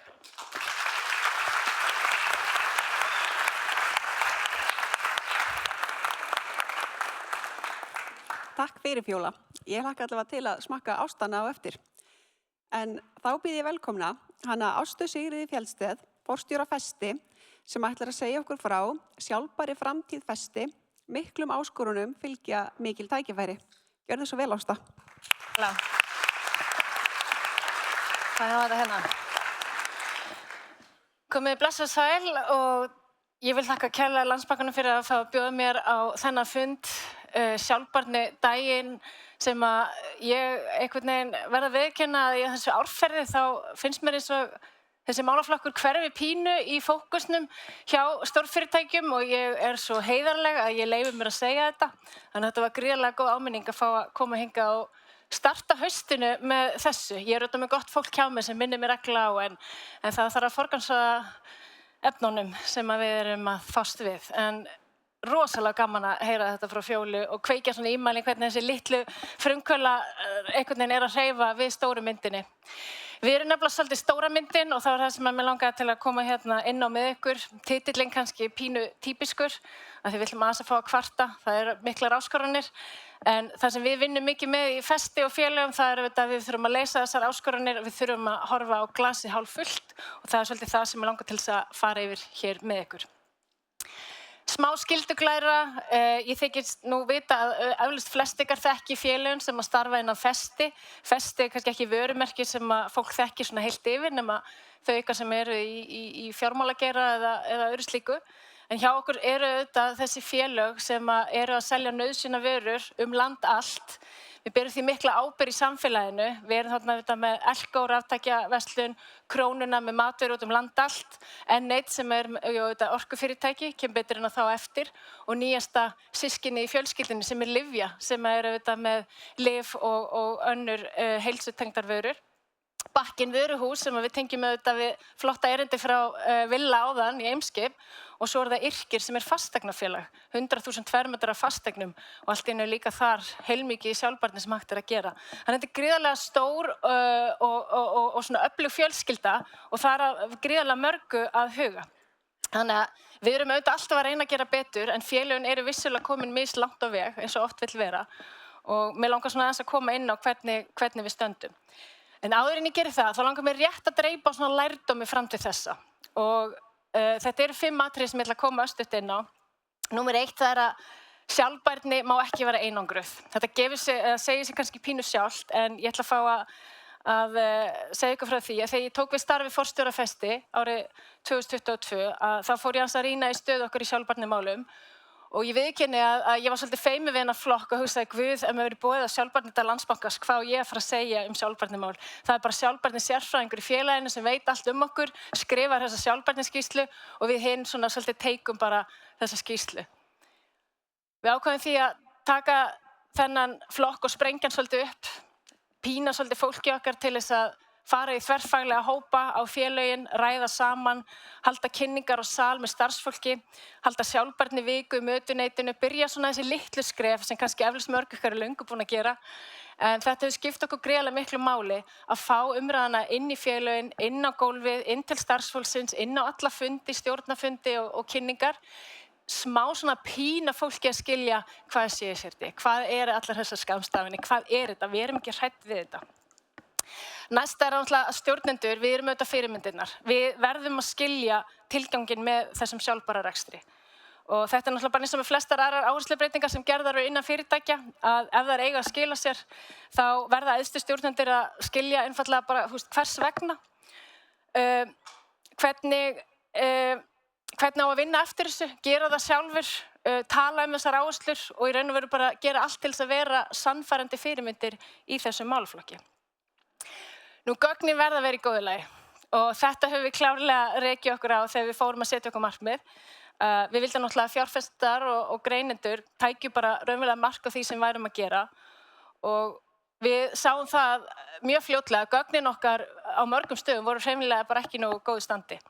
Þannig að við þurftum að taka mikið átak til þess að fara og leiðrétta þetta og skoða að vera vissum að værum í raun og veru ekki bara með rétt gögn, heldur við værum að forgangsraða þessum aðgerðum sem værum að fara í rétt. Þannig að koma gagnamálum í horf, þið þekkið það líka, það er auðvitað tímafrek vinna.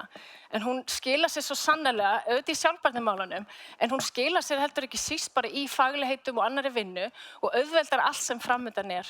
Og býr raun og veru til ramma sem við bara höfum ekki áður ímyndað okkur að við gætum átt og nýtt í okkar rekstri. Nú, vanmyndi ekki litlu skrefin. Maður er rosalega metnaðarfullur, maður þarf bara að keyra af stað, ná geggjum árangri, velja stærstu skrefin, 80-20, bara go, go, go, go.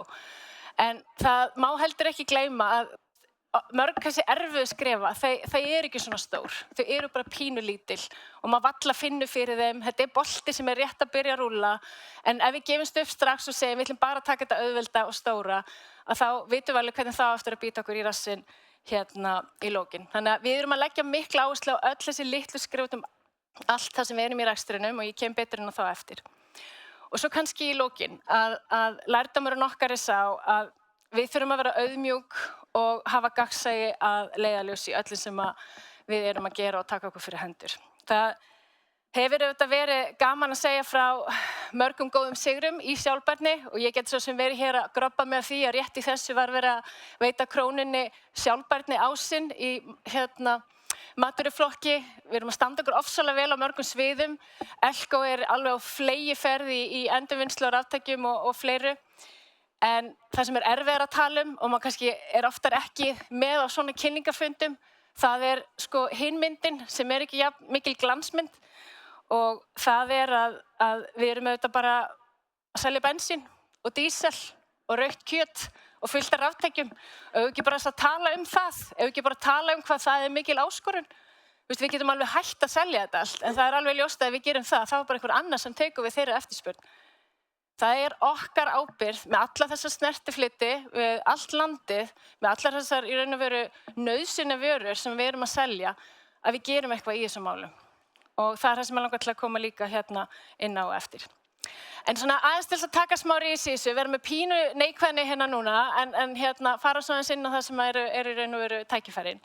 Það náttúrulega búið að fara hérna yfir það að regluverkið íþyngjandi og ég gæti tekið hérna alveg svaðalega ræðu það hvað svona gullhúðun stjórnvalda hefur bara sýnt sig bara mjög oft í gegnum tíðina að vera ansi hörð svona í okkar garð á þessu litla landi. En ég ætla svo sem ekki að fara að væla allt og mikið það. Mér langar bara að benda ykkur svona aðeins á hvað í raun og veru regluverkið margskonar fyrir félag eins og okkur. Við erum náttúrulega fyrirtæki á markaði sem með, ég ætla rétt að fara tilbaka hvort ég sé ekki örugglega að fara yfir þetta, já. Við erum sko með svo ótrúlega ólíka virðiskeðjur. Við erum að huga að loftslagsbreytingum, ég meina eins og N1 með allt þetta jarðefna eldsneyti. Við þurfum auðvitað að horfa til mengunar, við erum auðvitað með yrki fasteignafélagið okkar og ég reyna að merkja þetta svona í þessum flokkum sem við þekkið, í þessari tvöfaldi mikilvægisgreiningu sem við erum auðvitað á fullu í núna og nú engin smá vegferð. Við erum með líffræðilegan fjölbreytileika eins og við horfum út frá króninu og öllum þeim matvörum sem við erum að bjóða upp á þar. Við erum með starfsfólki okkar, merkið þetta Bakkanum vöruhúsi, sem berum mikla ábyrgð. Við erum með starfsfólki í virðiskeðjunni sem ég kem hérna inn á eftir svo hjá Elko þegar við erum að horfa til þess hverjir að framleiða þessa vöru sem við erum að selja og svo það náttúrulega bara neytendur og viðskiptavinir sem að við berum mikla ábyrgð gagnvart og þið þekkja all þessa flokka og þetta einfaldlega þannig að festi sem samstæða þarf að horfa til allra þessa flokka sem hvert og eitt félag nú verið að vinna með. Þannig að þetta ofboðslega breitt span af flokkum sem við erum að vinna með. Við skorumst að sjálfsögðu ekki undan þessari áskorun. En það mikil tíma og kostnaður sem fer að undirbúa þessa upplýsingagjöf. Það alveg klárt. Nú, þegar kemur að því að draga úr neikvæðum áhrifum félagsins, þá náttúrulega sama hvort að við sem horfa til umhverfisáhrifa, losunar gróðurhúsalofttegunda eða mannréttinda. Staðan svo að helstu áhrif festi samt ekki beint sko innan félagsins. Þetta pínu eins og Lilja var að tala með bankan. Það raun og veru ótrúlega lítill hluti af okkar ábyrgð. Það sem að stóri partur liggur, það í virðiskeðjunni sem að við stöndum kannski svona fremst í og svo neytendur þar og eftir. Þannig að fyrsta skrefið okkar í þessari vegferð var vissulega að fara bara í ákveðið byrgja mat og við sömdum það og ákveðum kannski að það sem ansi mörg fyrirtæki við þekkjum til þess eru bara af ýmsum stærðum og gerðum og án efa komið mjög svona mislangt í vegferðinni í sjálfbærni að þá byrjuðum við bara með frekar svona einfalt byrgjumat og sendum það út og spurðum út í mál sem við skilgrindum bara sem forgangsmál í sjálfbærni í vonum að svona sem flestir myndu svara matinu. Nú, við erum ekki komið svör frá öllum byrgjum, en þó nógu mörg og það stórt þýði til þess að svona fá ágætis mynd af stöðunni. Og það má segja að sko niðurstöðurnar, þær hafi komið okkur svolítið óvart, því að líkt að sjá má á glærunni hér, að þá það aðeins 1/3 byrgja samstæðunar okkar sem eru farnir bara að velta fyrir sér losun gróðurhúsalofttegunda frá sínum eigin rekstri. Það má geta þess að af erlendu byrgjunum þá var það tvöfalt hærra hlutfall, það að segja 60% sem eru byrjaðar að mæla losun. En sem betur fer, þá náttúrulega margir sem að taka þessu orðið mjög alvarlega og eru byrjaðar að mæla, ætla að gera betur í ár heldur en í fyrra og við ætlum að reyna aðstoða eins og við getum.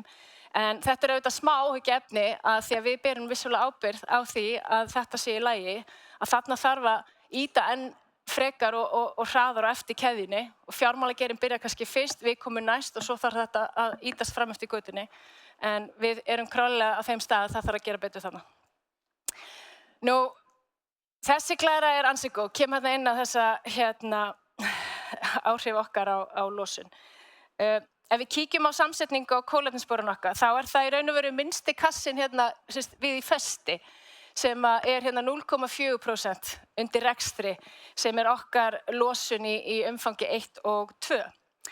Restin, það eru náttúrulega stærstu flokkarnir, umfang 3, og gefur kannski auga leið, því ég náttúrulega þekki þetta mjög vel, að losun vegna eldsneytis, það þetta langstærsti flokkurinn. Og þar á eftir má síðan sjá losun vegna rauðs kjöts sem við seljum. Og hér getur einhver sagt að við ættum einfaldlega bara, eins og ég sagði, að hætta að selja þessa vöru, en eftirspurnin hún hverfur ekki, þannig að hvað getum við gert? Jú, það einfaldlega þannig að það okkar hlutverk að hraða mögulegri tilfærslu yfir á umhverfisvæna orkugjafa. Bjóða upp á staðgönguvöru fyrir rautt kjöt. Við höfum bara verið að tala svona hluti eins og með hakk, þú veit, bara gott íslenskt nautahakk. Blanda helmingi með sveppum til dæmis, bara byrja að hjálpa fólki, bara aðeins að skipta smám saman yfir svona litlu skrefi, litlu aðgerðirnar. Þetta einhverjum svona hluti sem við erum að huga að hjálpa neytendum með, og það einfaldlega þannig þegar þú ert með svona ofboðslega stór félög að þú stýrir svolítið því hvað neytandinn að fá í hendurnar, og við erum eiginlega svolítið svona að reyna að kveikja okkar starfsfólki með það að breytingarnar sem þú gerir, sem þú velur, við erum bara að tala þú ert vöruflokkarstjóri hjá Krónunni eða í Elko eða hjá N1, ákvörðun sem þú tekur sem starfsmaður hefur áhrif á alla keðjuna, á alla neytendur sem að kaupa af okkur vörur. Þannig að við erum að höfða til starfsfólksins að segja þú getur staðið frábærlega heima hjá þér að flokka og gera allt sem þú vilt gera til þess að vera fyrirmyndar borgari, en ef þú ert að beita þessu í vinnunni þinni fyrir miklu stærri hóp, þá ertu náttúrulega að hafa margföld áhrif. Og þetta að kveikja rosalega okkar fólki, og við erum líka að sjá, þetta að laða til okkar hæfileikaríkt fólk sem segir ég vil hafa áhrif. Það í gegnum keðju eins og ykkur. Þannig að það gríðarlega spennandi. Nú, grænþvottur, ég meina, þekking á sjálfbærni, hún stöðugt að verða betri og bætast. En við erum ekki öll sérfræðingar, og það geta auðvitað líka verið alls konar öfl sem að tóast á. Það eru umhverfisáhrifin, það eru verðlag, það eru mannréttindi, og stundum gerist það aðgerðir sem talda voru kannski af henni góða fyrir einhver síðan. Það kannski svolítið búið að snúast við í dag. Og það sem ég vil fá að segja að sum fyrirtæki, og örugglega bara mörg, ofta að velta fyrir sér, býtu, á ég að vera að þessu? Gæti ég ekki bara verið stimpluð fyrir grænþvott? Eða veitum við nógu vel hvað við erum að gera? Ef ekki bara frekar að sleppa þessu? Og það það sem ég hræðist, að við hættum að vera í þessari nýsköpun og láta reyna aðgerðir af hræðslu við það að vera kölluð hræsnarar eða í grænþvotti eða annað. Ég ætla að taka dæmi. Við erum gríðarlega stolt af því að við hófum skógræktarverkefni hjá Festi fyrir nokkrum árum síðan. Eitt af fyrsta sem leiða til þess að til verði vottaðar kolefniseiningar samkvæmt reglum skógarkolefnis á Íslandi. En auðvitað það mikil áskorun þegar sérfræðingar eru ósammála áhrif þessara aðgerðar, hvort þær séu góðar eða réttar. Og nýlega var til dæmis umræða núna í fjölmiðlum skógrækt þar sem komu fram 2 mismunandi sjónarmið ágæti skógræktar. Og slík umræða, hún hefur auðvitað áhrif á almenning, hún hefur áhrif á okkar starfsfólk og fyrirtæki það með hvernig maður og hvernig getur maður látið gott leiða af sér í verkefnum sem þessum. Nú svo það sem skráð fyrirtæki, það þetta skammtíma og langtíma svona viðhorf. Við auðvitað horfum á hvern ársfjórðung, erum með uppgjörsfundi og erum að horfa á 3 mánuði í einu, og það getur verið togstreita á milli langtíma fjárfestingar og síðan þessa skammtíma. Og þannig eins og fyrir orkuskiptin, og þá getur þurft að fjárfesta í tækni sem enn að verða mikla breytingar á. Við höfum bara fundið þetta á eigin skinni. Það eru framfarir, það eru nýjar útgáfur af ýmskonar tækni sem að kosta gríðarlega að fara í útskipti á, verða fljótt bara, svona gamlar, og það kannski ekki alveg ljóst svona hvað lausn endilega verður fyrir valunni í lokin. Þannig að þessar fjárfestingar sem við stöndum fyrir oft erfitt kannski að sannfæra okkar hluthafa aðra Við tökum samt dæmi og erum nú að ræða þetta mikið kannski innan hús hjá okkur að það ávinningur í langtíma hugsun og kannski mjög einfalt dæmi bara bíl sem keyrir á jarðefnaeldsneyti versus rafmagnsbíl, að það kannski 3 árum sem sú fjárfesting búin að borga sig upp og það þarf að teikna svona þessar einföldu og skýri myndir þannig að fólk átti sér hreinlega á því að þetta að borga sig til lengri tíma og lækka kolefnisspor sem og kostnað. Nú skiptum aðeins gír og förum hérna í mikil tækifæri. Það svona henta mér betur að horfa svolítið á glasið hálffullt. Það auðvitað hægt að vera með svarta hattinn og hann nauðsynlegur stundum. En við sem líkt á önnur fyrirtæki stöndum frammi fyrir bara ótrúlega miklum áskorunum með þessar sjálfbærni. Þó sem ég tala krúttlega lítil skref, þá það bara í raun og veru stór skref sem þarf að taka. Og Halldór kom náttúrulega með frábæra punkta hérna hlýnun jarðar áðan sem bara, ég mun ekki geta sofnað yfir held ég í kvöld. En það sem mér langar að segja með regluverkið, að ég var nú að segja að þetta væri íþyngjandi, það dregur vissulega líka úr óvissu að vera loksins komin með ramma, að vera komin með reglur, vera komin með leiðbeiningar það hvað rétt og hvað ekki, hvað virkar og hvað á að gera, hvernig á að forgangsraða þessu öllu sem við erum að standa í og greina og átta okkur á. Þetta ótrúlega mikill lærdómur og ég verð að segja þó svo ég geti kvarta verulega yfir þessu að þá þetta dragur óvissu og hjálpar okkur við ákvörðunartökun hvert við erum að stefna bara með félagið til framtíðar. Tek mjög einfalt dæmi.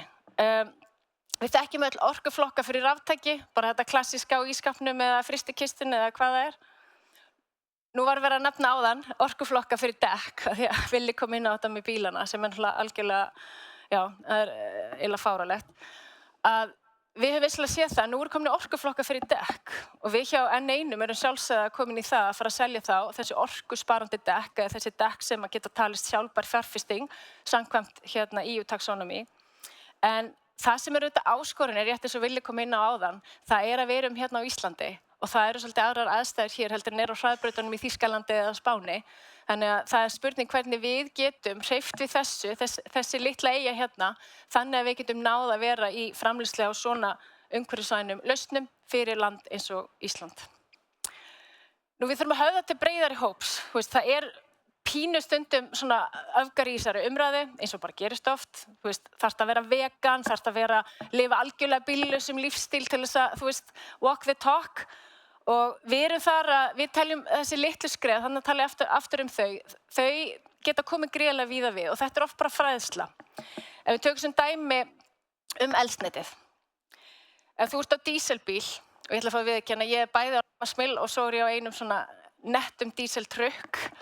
Maður næstum í samviskubiti að taka, að dæla á bílinn, að vera á díseltrukki.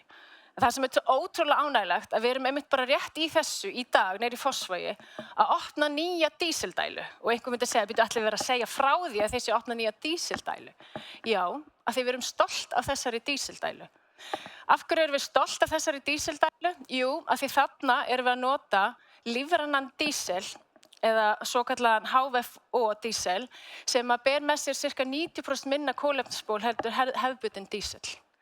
Þetta raun og veru dísil sem endurnýjanlegt eldsneyti. Þetta framleitt úr jurtaolíu, dýrafitu eða úrgangsolíu og getur dregið, eins og ég sagði, úr kolefnislosun allt að 90%. Þetta svona skref sem við ætlum að byrja að taka. Þú ert ennþá með dísilbílinn, þú ert ekki að fara að selja hann alveg strax, þú ætlar að keyra hann út, getur skipt yfir í eldsneyti sem svona miklu minna mengandi. Atvinnugeirinn þekkir þetta svolítið vel, við höfum verið að nýta þetta þar, ætla núna að fara að kynna þetta fyrir einstaklingum. Rauðakjötið, ég veit ekki, þið einhver vinnur örugglega í mötuneyti þar sem að Efla með yfirlit yfir hvernig rauðakjötið með hrikalegt kolefnisspor. Eins og þarna, bara byrja að breyta hegðun, minnka skammta, fækka máltíðum með rauðu kjöti, fara yfir í kjöt í fugl eða fisk. Þetta bara svona litlu skrefin en ýta fólki í þessa átt og auglýsa það og vera með það sem framboð sem spennandi í okkar verslun. Það það sem skiptir máli. Nú, ég ræddi aðeins krónuna. Það auðvitað þannig að krónan hefur á fleygiferð og byrjaði mitt bara í svona mjög litlum skrefum en þarf og virkilega að stíga stór skref bara alla daga. Og hluti af þessari nálgun einmitt þetta að hjálpa viðskiptavinum að lifa sjálfbærum og heilsusamlegum lífsstíl en á verði sem bara hagkvæmt, þannig að allir geti verið með. Og þarna auðvitað hlutir sem við erum að reyna að útvíkka og mér langar að nefna bara dæmi frá öllum fyrirtækjunum.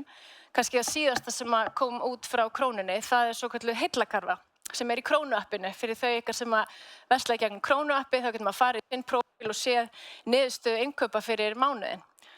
Og auðvitað þetta nálgun, skiljið, það ekkert eitthvað eitt rangt og rétt í þessu, en þarna erum við bara að reyna að leiðbeina viðskiptavinum okkar að segja, heyrðu, þú bara varst að kaupa fullt af lífrænu, fullt af umhverfisvænu, þú veist, horfðu á listan, sjáðu hvað þú ert að kaupa, eða gætirðu skipt út þessum vörum fyrir aðra vöru sem er lífrænni eða heilsusamlegri.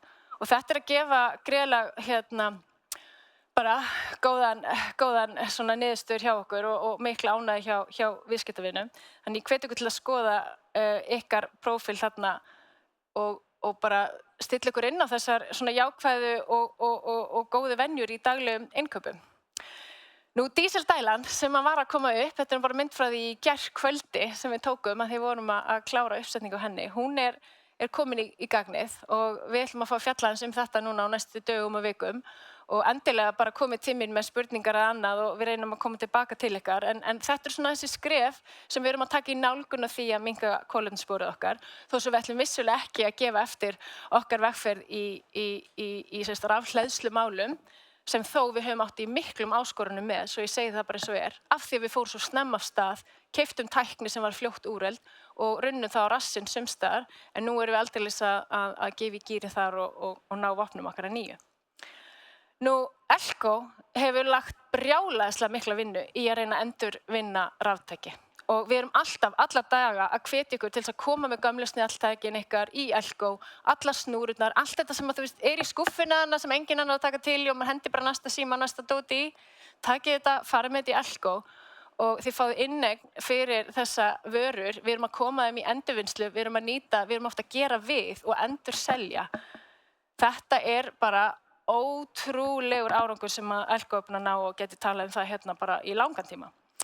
Nú, nýjasta barnið, Livja, hefur aldeilis látið þessi mál sig varða og þá kannski sérstaklega hvað varðar bara heilbrigði fólks og þú veist, húðin er stærsta líffæri líkamanns, hvernig erum við að fara með hana, hvað erum við að setja ofan í okkur, hvað erum við að setja á okkur og allt þetta. Og þarna hefur Livja í raun og veru unnið að því að einfalda viðskiptavinu sínu lífið með því að merkja sérstaklega hreinar vörur. Þannig að það eru settar ítarlega kröfur á þessa vörur til að fá þessa vottun, en það eru lausar þá við innihaldsefni sem eru talin skaðleg og geta mögulega haft áhrif á þig eða umhverfið. Þannig að þetta svona dæmi það sem við erum að gera.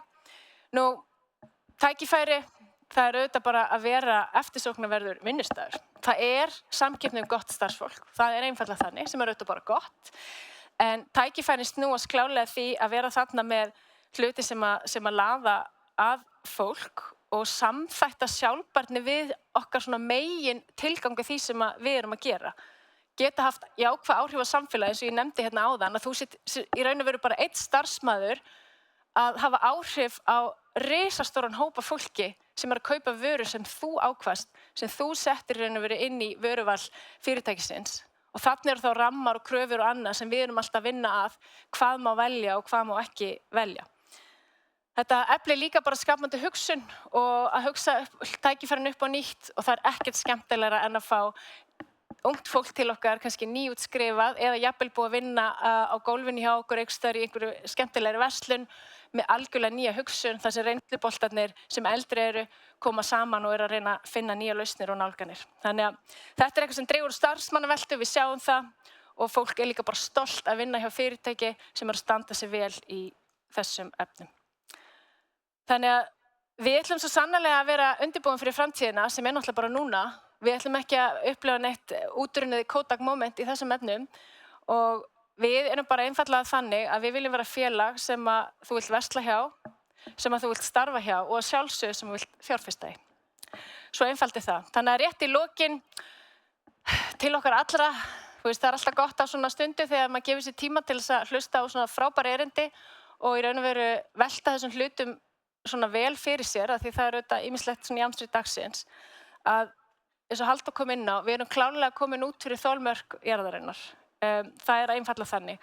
Við höfum verið að hámarka hagvöxt og arðsemi í langan tíma, í raun og veru án þess að taka tillit til neikvæðra hliðaráhrifa á umhverfið og samfélagin og nú bara að taka saman höndum og finna út úr því hvað við getum gert öðruvísi og betur og þar teljum við að eitt af mikilvægasta sem við getum gert að fá fleiri með í för og í krafti stærðar okkar í festi og félögum þá vitum við að við getum haft áhrif og tökum því mjög alvarlega Þetta er áskorun en þessi verkefni, þau náttúrulega bara eins og ég kom hérna inn á, þeim fylgja auðvitað fjölmörg tækifæri. En við ætlum ekki að vera í þessu og ég einbra því við mitt fólk. Við erum ekki í þessu til þess að tikka í box einhverja reglugerða eða lagabreytinga eða slíkt. Við erum bara í þessu af því að við ætlum að skila auknum verðmætum til lengri tíma með breyttum áherslum, bæði fyrir neytendur en líka fyrir fjárfesta, en fyrst og fremst fyrir framtíð okkar, barnanna okkar og annarra. Takk kærlega fyrir mig.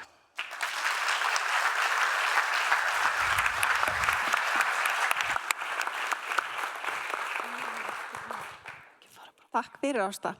Frábært að heyra hvernig festi sér líka tækifæri í þessum breytingum.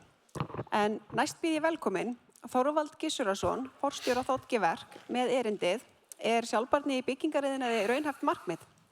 Gjörðu svo vel Þorvaldur.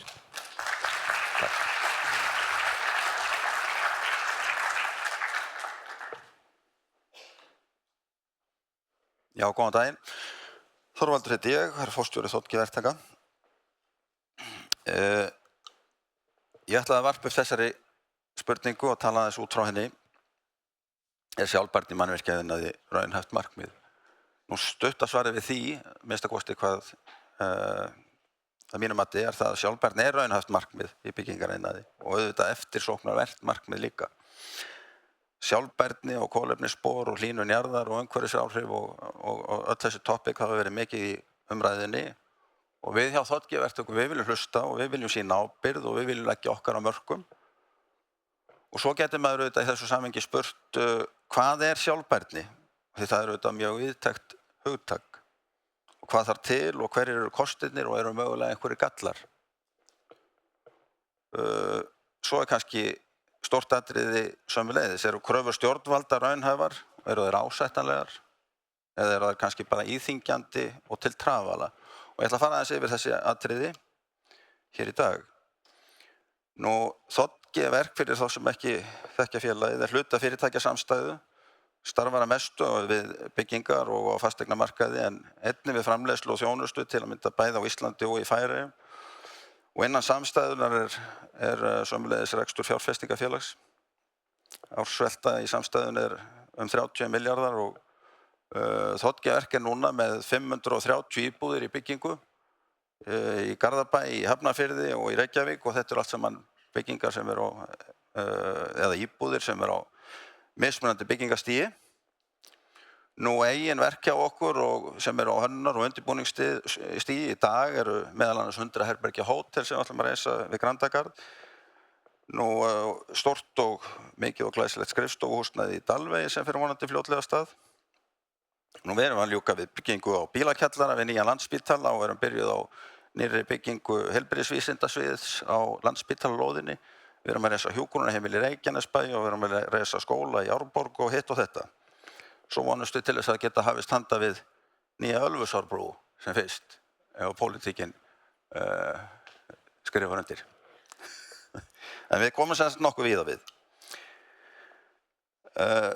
Við hjá Þ.G.Verk við höfum alltaf haft að leiðarljósi ákveðin grunngildi sem hafa mótað okkar sjálfsmynd og okkar ímynd á byggingamarkaði og þessi gildi snúast að vera áreiðanlegur og traustur byggingaraðili, vera góður og eftirsóttur vinnuveitandi og að standa okkur gagnvart viðskiptavinum og gagnvart samfélaginu. Og undanfarin ár höfum við verið að formgera og skjalfesta og bæta við markmið okkar og stefnur, hvort sem það hefur verið eigin frumkvæði, nú eða til að uppfylla síauknar kröfur í umhverfismálum, mannauðsmálum, viðskiptamálum, samfélagsmálum, með öðrum orðum bara í sjálfbærni málum, sem auðvitað eins og ég sagði víðtækt hugtak. Og mér langar til að fara yfir nokkra þætti sem við höfum verið að fást við áður í sníði mér að þeim áskorunum sem við stöndum frammi fyrir sérstaklega vegna krafna frá opinberum aðilum. Og hvað höfum við verið að gera?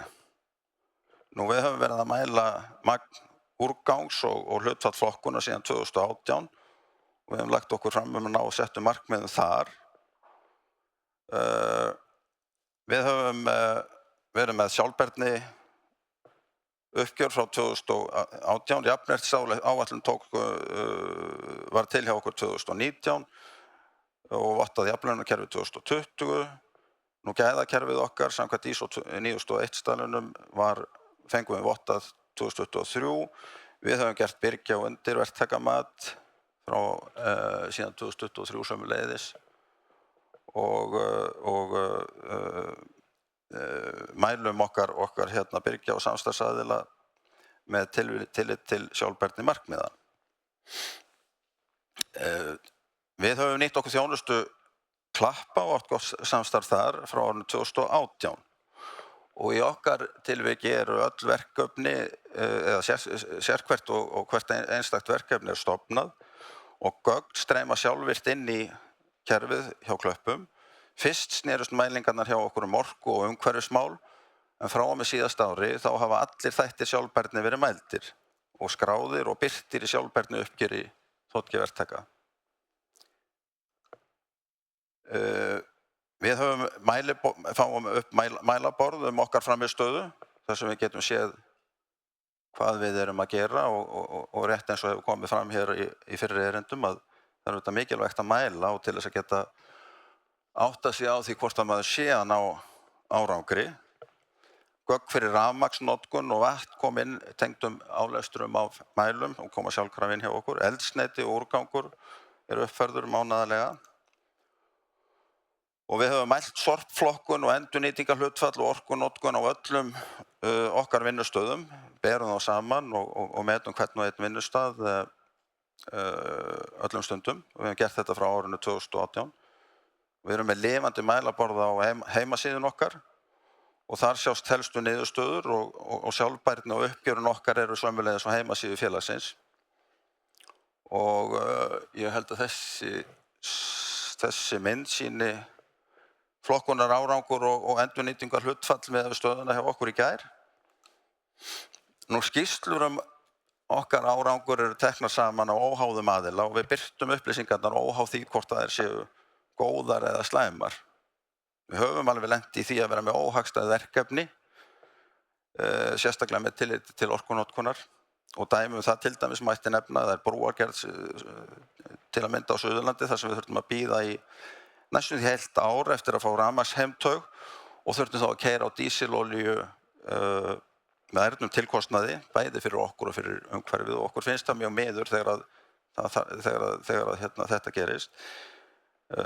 Það kannski dæmi framkvæmd, í þessu tilviki opinbera framkvæmd, þar sem ekki var búið að undirbúa verkefni tímanlega og nægjanlega vel með tillit til umhverfisþátta. Og við höfum sömuleiðis unnið fjölda verkefna þar sem að krafist vottunar, ýmist samkvæmt BREEAM-kerfinu eða Svansvottunum.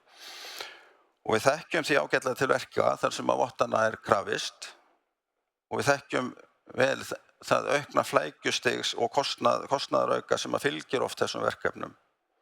Og enn sem komið höfum við ekki verið að framleiða okkar íbúðir eða fá þessar vottanir á þeim því að okkur sýnist kannski eftirspurnin ekki alveg vera komin þangað. Hafandi sagt það þá meina ég það að kaupendur eru almennt ekki tilbúin til þess að borga eða greiða hærra verð og þannig aukna kostnað sem þessu fylgir en það kann kannski að breytast. En við höfum hins vegar tekið marga af þessum þáttum og erum sífellt að taka upp þætti sem eru í vottununum og koma inn í okkar framleiðsluferla. Stærsta sjálfbærnimálið í okkar huga samt sem áður að byggja vandaðar byggingar sem að tryggja góða innivist, gott notagildi og sem standast tímans tönn og sem við getum boðið okkar viðskiptavinum á góðu verði. Og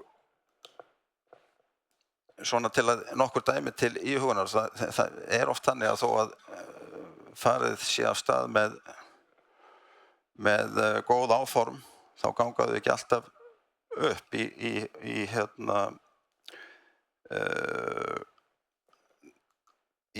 ýmsu samhengi. Og það sjáum við til dæmis í verkefnum sem hafa verið í fréttum að undanförnum. Og við sem erum að framleiða íbúðir til sölu, til almennra kaupenda, að við getum ekki leyft okkur að hleypa til að mynda upp byggingakostnaði. Og við getum heldur ekki tekið áhættu á því að nota byggingarefni eða aðferðir sem að eru ekki sannreyndar eða þrautreyndar við íslenskar aðstæður. og við verðum að tryggja að okkar vara og okkar byggingar standist tímans tönn og væntingar íbúa og nýrra íbúða eigenda. Og við viljum geta litið stolt tilbaka eftir 10, 20 eða 30 ár og sagt þetta bygging sem okkur til sóma. Þannig viljum við horfa á þetta og það bara hluti af sjálfbærnis hugmyndinni.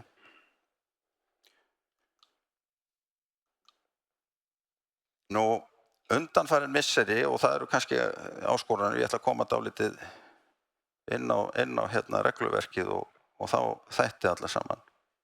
Ég held að það þurfa að tala það. Undanfarin misseri hafa verið mjög umfangsmiklar og þungar kröfur og hafa verið að taka gildi og fleiri eru í vinnslu og þær eiga það allar sammerkt þessar kröfur eiga uppruna sinn í Brussel. Og kröfur sem að við þurfum meðal annars að uppfylla, það eru reglur sjálfbærni uppgjör frá Evrópusambandinu sem hafa tekið gildi og við erum til að mynda yfir þeim stærðarmörkum sem hafa verið skilgreind fyrir íslensk fyrirtæki og það þýðir að við erum skyldu til að leggja fram mjög ítarlega skýrslu sjálfbærnimál með okkar ársreikningi. Og við eigum í sumum tilvikum erfitt með að skilja tilganginn með þessu, en þessari kröfu fyrst og fremst beint gegn stórfyrirtækjum í Evrópu og af einhverjum óskiljanlegum ástæðum búið að gullhúða og blýhúða regluverki hér á landi þannig að það búið að fella fyrirtæki eins og okkar sem myndu flokka sem smá fyrirtæki í Evrópu undir þessu sömu lög. Og það ýmislegt annað sem að dúkkar upp og til að mynda tæknileg viðmið sem okkur finnst kannski ekki endilega vera forgangsmál hér á landi. Og dæmi til dæmis það að við fáum einkunn eftir því hvort við séum að nota vatnssparandi salerni og blöndunartæki og sturtuhausa og annað slíkt. Og við uppfyllum auðvitað kröfur eins og til að mynda vatnssparandi salerni og blöndunartæki og notendur verða ekki mikið varir við það. En ef við ætlum að bjóða okkar kaupendum upp á vatnssparandi sturtuhausa, þá nokkuð víst að við myndum fá endalausar tilkynningar bilaðar sturtur. Og við verðum að átta okkur á því að vatnið sem kemur úr sturtuhaus á Íslandi, það ekki hitað upp með jarðefnaeldsneyti eða kjarnorku eða öðru slíku. Það náttúrulega afurð í raun og veru. Býtum nú við það nú eiginlega að fletta hérna. Svona, já.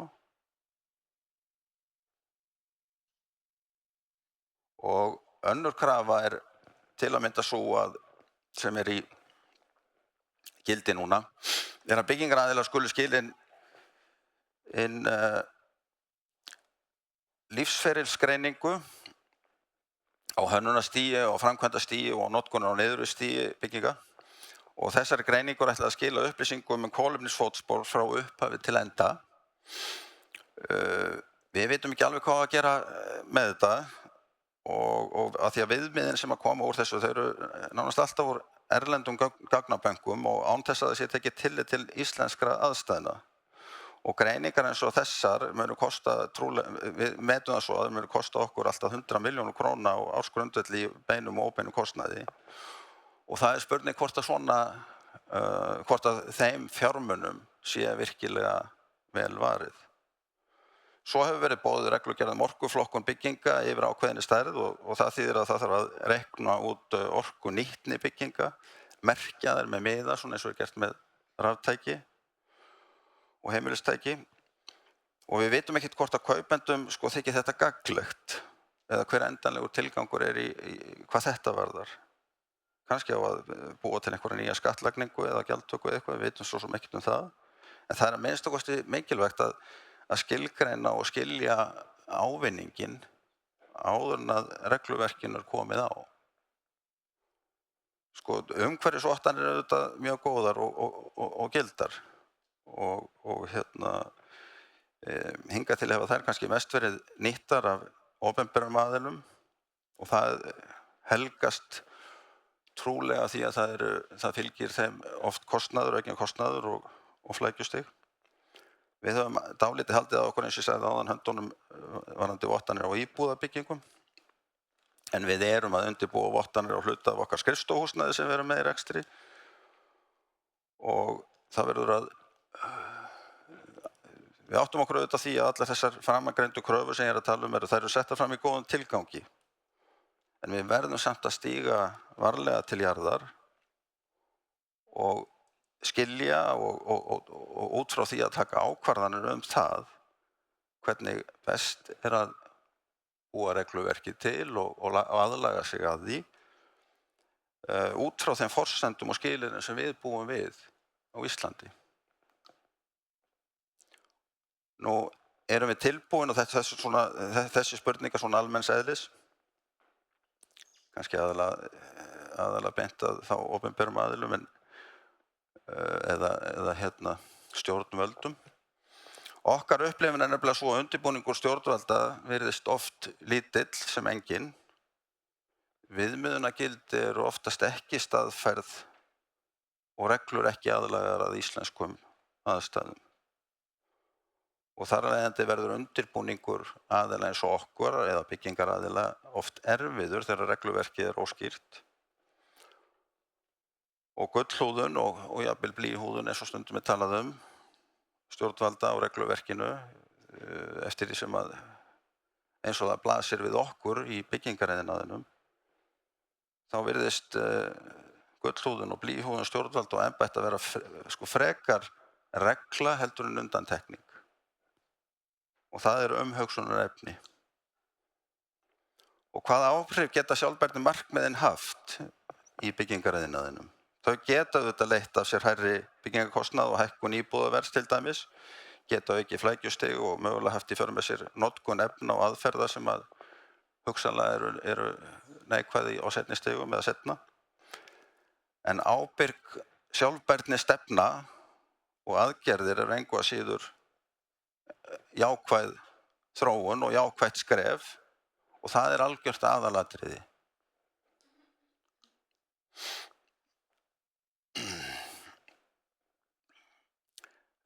Ég ætla að taka hérna lítið dæmi sem að varðar mengun í jarðvegi, nýlegt dæmi bara sem við erum að kljást við svona aðeins til að skýra það sem ég er að reyna að tala hérna Mengun í jarðvegi nokkuð sem að ber auðvitað að taka alvarlega og það allir sammála það.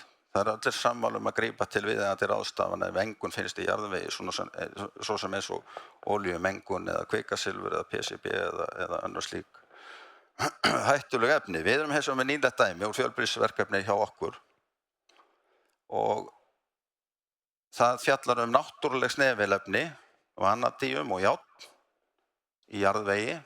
Þetta eru efni sem að finnast meðal annars í mannslíkamanum og okkur nauðsynleg. Og samkvæmt samtali mínu við líffræðing þá eru þau ekki sérstaklega hættuleg. En í reglugerð, gildandi reglugerð í dag, eru kröfur hámarksgildi meðal annars þessara snefilefna og fleiri í jarðvegi á íbúðasvæðum og síðan aðrar kröfur reyndar jarðvegi á atvinnusvæðum. Og viðmið sem þessar kröfur byggja á eru tekin beint upp úr reglugerð frá Hollandi án alls tillits til efnainnihalds í jarðvegi á Íslandi. Og ég búinn að tala við jarðfræðinga og samkvæmt jarðfræðingunum nauðsynlegt að gera bakgrunnsmælingar á jarðvegi á Íslandi til að skilgreina rétt viðmiðunargildi. Þau eru allt önnur í jarðvegi á eldfjallaeyju heldur en leirkenndum jarðvegi til dæmis í Mið-Evrópu og annað slíkt. En stjórnvöld og stofnanir hafa ekki gert þetta. Þau bara taka gildin eins og þau koma af kúrunni beint frá Hollandi. Og í okkar tilviki lendum við því að gildin þegar gerðar eru prófanir, gerðar margar prófanir og sumar prófanir sína gildi sem eru aðeins pínlítið yfir mörkum fyrir íbúðasvæði, langt undir mörkum fyrir atvinnusvæði. Og þá þarf að fjalla jarðveginn og eðlilega. En þá vill svo furðulega til að það er samtímis búið að setja kröfur að það þurfa að fjarlægja jarðveginn. En á sama tíma eru settar aðrar kröfur sem eru þess efnis að það er bannað að fjarlægja hann. Og afleiðingin af þessu öllu saman er margra mánaða píslarganga milli stofnana og tafir og gríðarlegur aukinn kostnaður. Og svona til að setja þetta í samhengi mætti útskýra þetta þannig að húseigandi ætli sér að setja niður vorlauka eða rifsberjatré í garðinum sínum, þá væru töluverðar líkur á því hér á Íslandi að gildisnefi efnanna í jarðveginu væru umfram hollensku viðmiðin og þegar stungi væri niður skóflu þá kæmi mögulega, það er bara töluverðar líkur á því upp, það sem að væri þá flokkað sem mengaður jarðvegur. Og nú má hvergi sturta aftur úr skóflunni og né heldur fara með að neitt annað. Og þetta er auðvitað, maður á dálítið bágt með að sjá ávinninginn af þessu.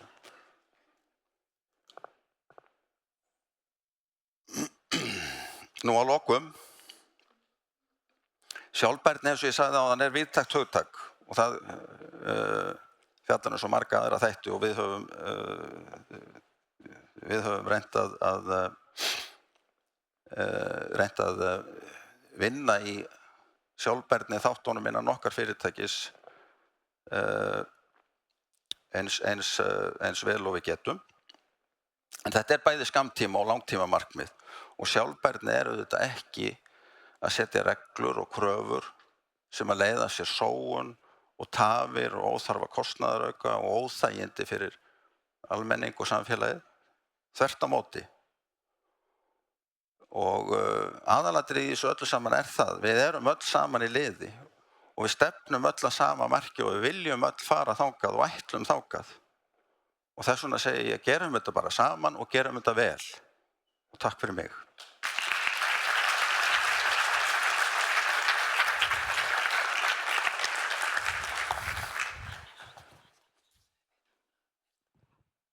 Takk fyrir Þorvaldur og ég er sammála, við verðum að gera þetta saman og gera þetta vel. Eins og þið hafi kannski tekið eftir þá erum við aðeins komin umfram tíman en ég hveti ykkur til þess að staldra við og hlýða á síðustu 2 erindin og minni á að við verðum með hádegismat frammi og eftir. En nú er komið að seinna örerindi dagsins en það er Nílsína Larsen Einarsdóttir og Unnur Kolka Leifsdóttir ætla að segja okkur frá Svepparíkinu. Gjörið þið svo vel.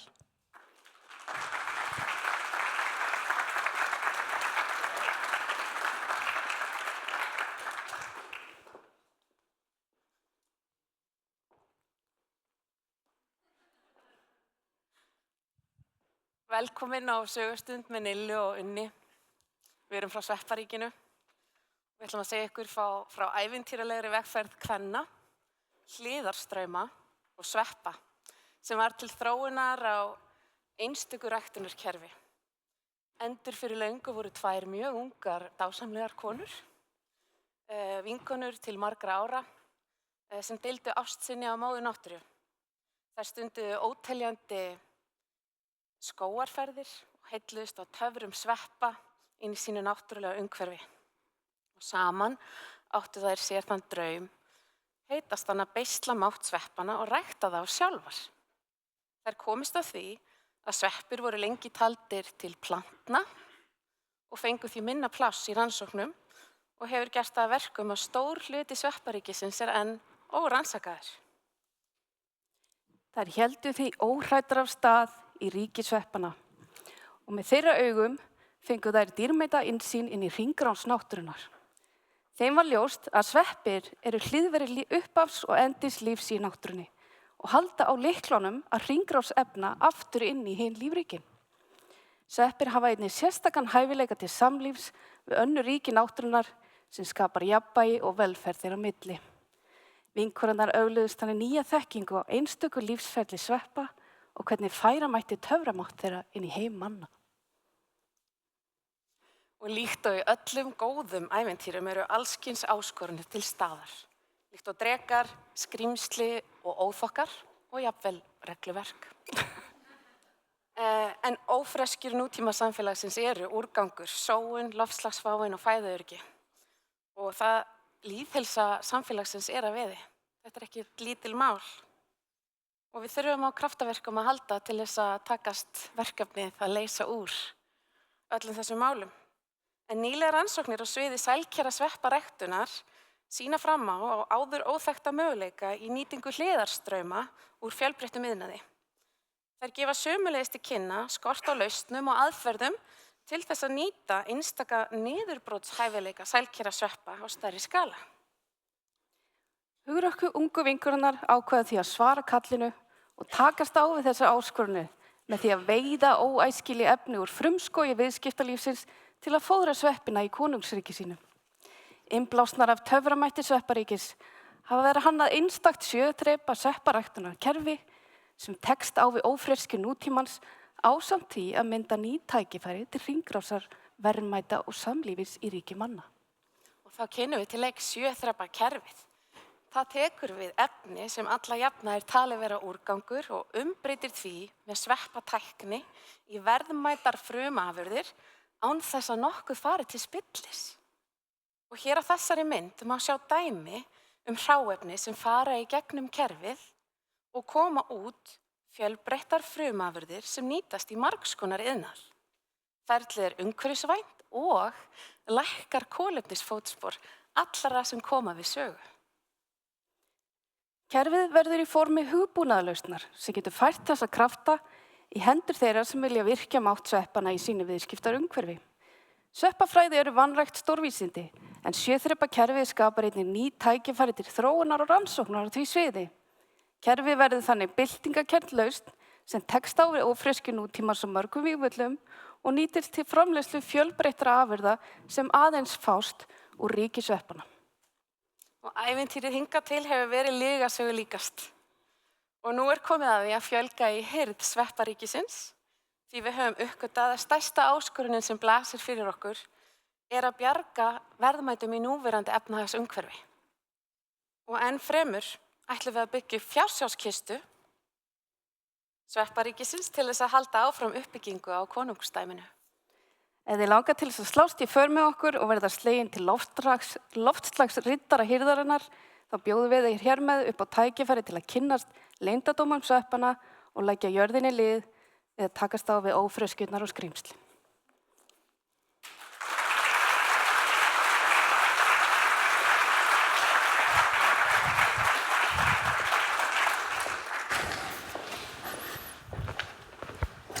Takk fyrir Nílsína og Unnur Kolka og ég minni á að það verður hægt að smakka afurðir svepparíkisins hérna frammi og eftir. En þá komið að síðasta erindi dagsins og ég býð velkomin Steingrím Birgisson, forstjóra Hölds bílaleigu Akureyrar með erindi sitt orkuskipti í mótvindi. Verðu svo vel.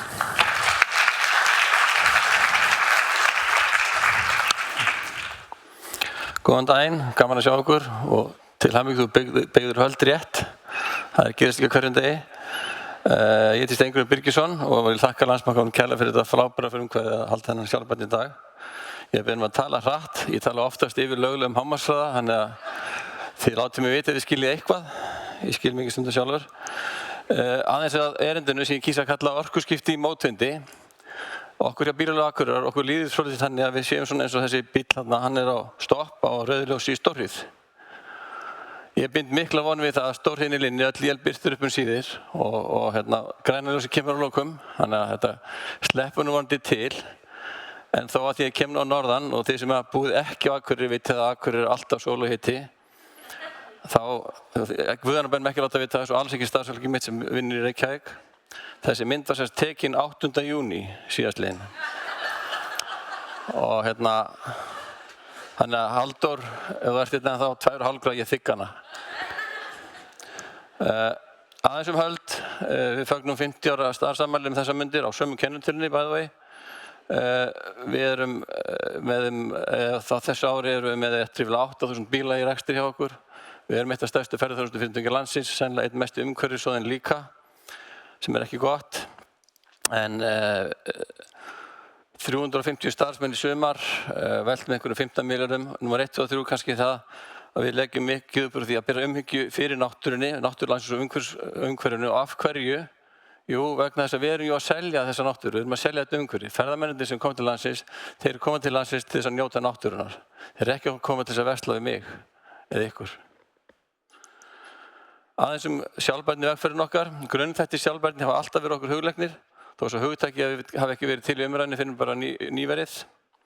Við höfum alla tíð talið eðlilegan hlut að sína ábyrgð í rekstri, hvort sem það snýr að viðskiptavinum, umhverfinu, lögum landsins, starfsfólkinu eða bara samfélaginu í heild sinni. Og hérna upp á veggnum sjáu þið nokkra svona þessum helstu punktum úr sjálfbærni vegferð okkar. Eins og þið þekkið þá byggir sjálfbærnin á þessum 3 þáttum, það eru samfélagslegir þættir, umhverfislegir þættir og efnahagurinn. Og við stökkum bara yfir í samfélagið.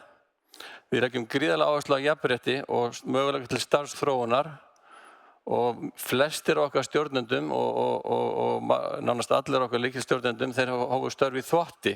Sumir þeir eru ekki einu sinni orðnir 17 ára, þannig að við vorum að brjóta lög líka. En það er annað mál. Við leggjum mikla áherslu á góða þjónustu og flestir ef ekki allir okkar starfsmenn þeir þekkja brosglærurnar og ég held að Ásta hafi nú fengið að sjá þær hjá mér einhvern tímann. Og við erum að reka þjónustu fyrirtæki og ef við höfum ekki gaman að því sem við erum að gera, það er lykilatriði að fólk hafi gaman að vinnunni sinni, þá getum við ekki veitt góða þjónustu. Þannig ég segi reglulega við starfsfólki mitt, ef þú ert leið eða leiður í vinnunni, farðu í guðanabænum og finndu þér eitthvað annað að gera. Við verðum að hafa gaman að því sem við erum að gera. Þetta er lykilatriði.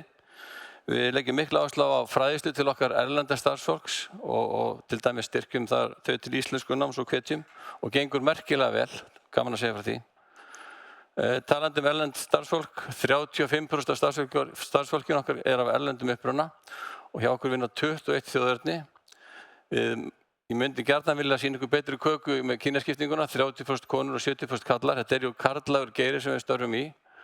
Það eru fáar konur því miður sem hafa starfað við bæði bifvélavirkjun og á dekkjaverkstæðum en þeim hefur fjölgað mikið okkur í afgreiðslu og þvotti og svo skrifstofustörfum að sjálfsögðu. Nú við leggjum gríðarlega áherslu á ábyrgan rekstur og höfum alla tíð gert. Fræðsla til viðskiptavinna okkar er þar ofarlega á blaði og það er til dæmis hvergi í heiminum sem eru gefnar jafn miklar og góðar upplýsingar til leigutaka eins og Íslandi. Það hafi verið settar á okkur það hafa komið fram hugmyndir frá stjórnvöldum bæði og ég er svolítið að gagnrýna þau oft á tíðum. Að við ættum að það verður slys, erlendir ferðamenn lendir í einhverju, af hverju lítið hann ekki prófa að keyra svona einn hring í kringum Keflavíkurflugvöll á hann að laða stað, sjá hvort hann væri með ökuskírteini. Við erum að leigja út 200 til 300 bíla á dag þar, ég getur rétt ímyndað ykkur hvernig það væri. Þannig að svo nú kerfistundum. Við fengum í liðinni viku hrós frá starfsmanni Landsbjargar. Hann var að leigja bíl í Keflavík á okkur og stóð fyrir aftan og var að fylgjast með það var að vera afgreiða og ég var rosalega ánægður að heyra þetta. Hann hafði samband og hann var uppnuminn yfir því hversu miklar og góðar upplýsingar við vorum að veita þessum viðskiptavini vegakerfið, umferðina og náttúruna. Og eins og ég segi, tekkið nú á þessu þegar þið takið bíla erlendis, þið fáið ekki vita neitt nema þeir reyna að selja ykkur einhverja auka tryggingar. Við leggjum mikla áherslu á samfélagslega ábyrgð og við erum með 90 samninga við 115 deildir í 37 bæjarfélögum við þessi íþróttafélög sem við erum að vinna með. Vítt og breitt um landið eins og við sjáum þarna. Við erum gríðarlega stolt, megnið okkar markaðspenningum fer í þessi mál og ég tel þeim penningum mjög vel varið. Hvað efnahaginn varðar, þá leggjum við mikla áherslu á ábyrga fjárfestingu og sérstaklega náttúrulega í bílunum. Við erum að reyna að lækka okkar kolefnisspor hverju einasta ári og þá horfum við til brennslu bílana. En einnig í fasteignum, þá var nú að tala um fasteignar og það skiptir líka miklu máli þar. Allt skiptir þetta máli vegna þess að þetta snýst traust og gott orðspor. Traust og gott orðspor eru jú mikilvægasta eign allara fyrirtækja og ef við stöndum okkur ekki í þessum efnum, þá er það fljótt að fara. Nú yfir í umhverfismálin. Við höfum lengi lagt metna okkur í að vera til fyrirmyndur umhverfismálum. Við höfum frá árinu 2009 við haft vöktun og stýringu á vegumæstu umhverfisþáttum í rekstri félagsins. Árið 2007 þá tókum við það ákvörðun að sækja okkur umhverfisvottanir, ISO 9001 og ISO 14001 sem er umhverfisstaðallinn. Það er engin launung að árinu 2008 þegar gengistaf félagsins var meira heldur en veltan, þið munið eftir þessu. Þá settist við Jón Gestur hérna, geðum umhverfis- og öryggistjórinn okkar niður og hvernig í ósköpunum við að fara þessu, er þetta þessi virði, höfum við efna á þessu. Það var ekkert að gera þannig að já, við skulum bara halda áfram. Það var enginn að leiða bíluna hvort þið er.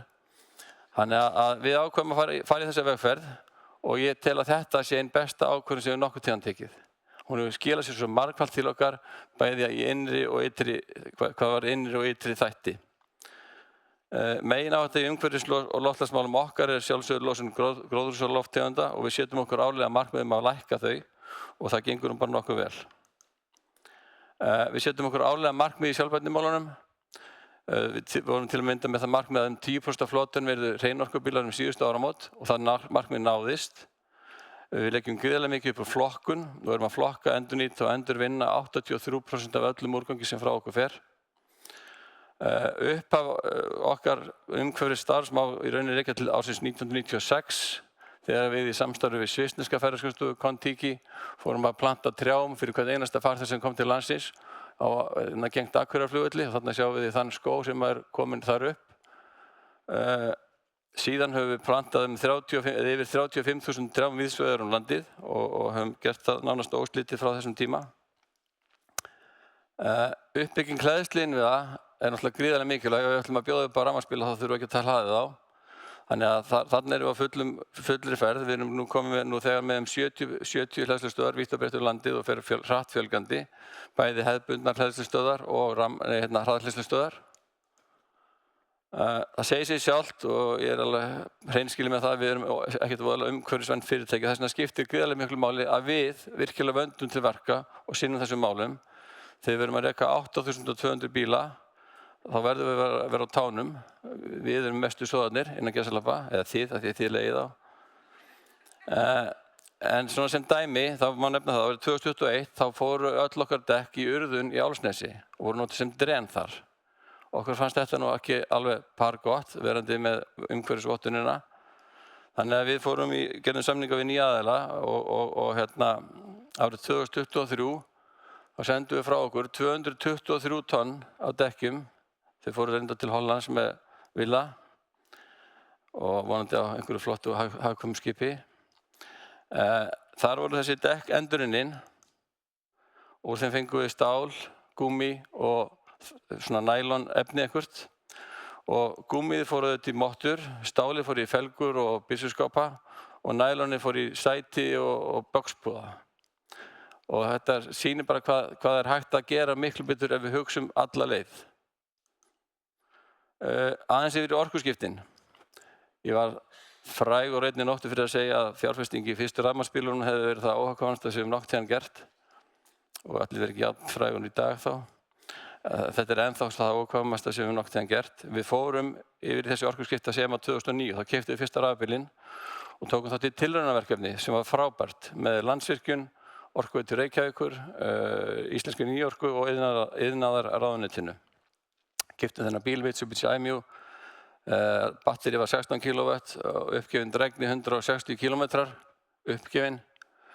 Það tók ekki nema 7 tíma að hlaða hann og hann kostaði 10 milljónir, sem var svona cirka 4 sinnum það sem Yaris kostaði á þeim tíma. En allt í góðu, þetta var verkefni það sem að fjölskyldur fengu afnot af bílnum í einhverja 2-3 mánuði og tilraunaverkefni, nú er ég farin að tala hratt, snerist það að sjá hvernig væri að reka rafbíl á norðurslóðum. Þetta gekk svona sæmilega, bara ágætlega, kannski getum við sagt, nema það var öllu verra þegar fjölskyldu Ísafirði fekk bílinn til afnot að hausti til og það var ekki séns að koma nú undir eigin afli til Vestfjarða. Þannig að við máttum setja hann upp á vöruflutningabíl og keyra norður, vestur. Þannig að það var kannski ekki voðalega umhverfisvænt. En allavega, það er mikið vatn til sjávar. Við fórum síðan að leigja fyrsta rafbíl, það var árið 2012. Það var svona fyrsti almenni rafbílinn, sami bíl, Mitsubishi Aimu. Og þá voru hleðsluinnviðirnir ekki jafn góðir eins og þeir eru í dag, því miður. Og þá máttu menn bara leysa þetta með þessum hætti. Það var bara framlenging á snúr út til stofugluggann. Gott hann bjó ekki á 9. hæð þessi. Sem betur hefur orðið mikil þróun í framleiðslu bæði rafbíla og hleðslustöðva og hleðsluinnviða og dregnið aukist gríðarlega. Í dag varla til sá bíl sem ekki með yfir 400 km dregni og allt upp í 600 km og fer vaxandi sem betur fer. Dregni tengiltvinnbíl hefur líka aukist mikið og komin upp undir 100 km sem gríðarlega mikilvægt. Ég leggja sérstaklega áherslu á það því að ég svolítið inn á þeirri línu. Aðeins rafbílavæðingun í Íslandi í heild sinni. Fjöldi seldra rafbíla síðasta ári voru 10.200. Það sem af þessu ári, það var búið að selja 1800 rafbíla, tæplega verður að segja. Þetta mikið hrun. Þetta hrun mátti sjá fyrir. Hvers vegna? Vegna aukinnar skattheimtu, samanber afnám vaskívilnunar og innleiðing kílómetragjalds á raf- og plug-in hybridbíla. Það bara var hreinlega hrun í þessu. Við horfum aðeins nær okkur og horfum á bílalegu Akureyrar. Við hófum þessa vegferð eins og ég sagði þarna 2012, það var lítið að gerast fyrstu 2-3 árin. En frá 2014 þá hefur verið slegið vel í frá hjá okkur og talningum frá 2020 og síðustu 6 árin held ég sé, eða 5 árin, já, þá erum við búin að kaupa rétt tæplega 1000 bíla. Við erum búin að selja náttúrulega slatta og við áttum eins og ég kom inn á þann, við áttum 800 eða 10% flótunum með rafbílum síðustu áramót.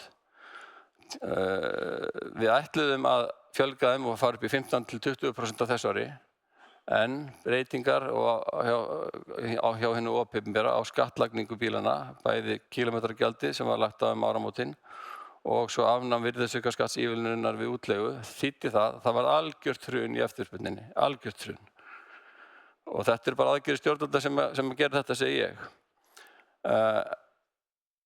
Hvenær komumst við aftur í gang? Ég hef ekki hugmyndu það.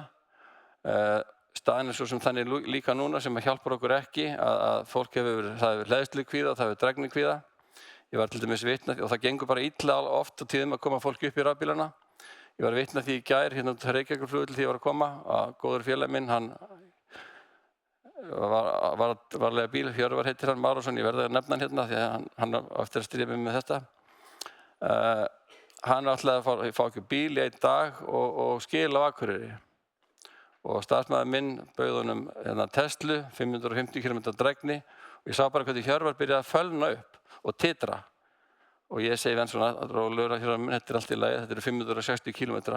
Já, ég kann ekkert að keyra svona bíl. Ég var nánast komin í hjartanóð þarna á staðnum. Hann endaði á Kia Ceed bensínbíl og keyrði norður sæll og glaður á honum í gærkvöldi. Þetta pínlítið veruleikin sem við erum að kljást við, því miður. Þannig að ef það ekki eftirspurn, þá getum við ekki boðið fram vöruna. Þannig að ennþá þetta versta fjárfestingin okkar svo við segjum bráðum svo Áskorunarnar, eins og þið kannski hefði heyrt af mér, ein mesta áskorun orkuskiptanna hjá okkur, hún síbreytilegt rekstrarumhverfi og mikill ófyrirsjáanleiki í aðgerðum hins opinbera. Ég núna að reyna að gefa verð fyrir næsta ár sem orðið allt of seint og ég veit ekki ennþá hvað þeir ætla að gera í þessu kílómetragjaldi. Þeir eru með hugmyndi núna að setja þetta á bensín- og dísilbíla líka og þetta þýðir svona cirka 20% hækkun á verði yfir vetrarmánuði. Ég get rétt ímyndað ykkur hvað áhrif það mun hafa á eftirspurn. Þannig að þetta ekki gott. Það gríðarlega áskorun líka þessi innviðuppbygging. Til dæmis á Keflavíkurflugvelli. Við óskuðum eftir auknu rafmagni þar, sendum fyrirspurn í febrúar 2022 minnir það hefur verið, frekar en 2023. Fengum svar í ágúst, nei. Það tók hálft ár að fá nei, það var ekki til. Þannig að þetta mikil áskorun, sama með miðborg Reykjavíkur og hótelin og bara gististaðum allt land. Vegna þess að ef við ætlum að koma ferðamenn upp í rafbíla, þá verða þeir að geta hlaðið á gististað. Það ekki nóg að geta hlaðið hjá Ástu, það top-up staðirnir, en við verðum að geta fullhlaðið bíluna á náttstað, það bara þannig.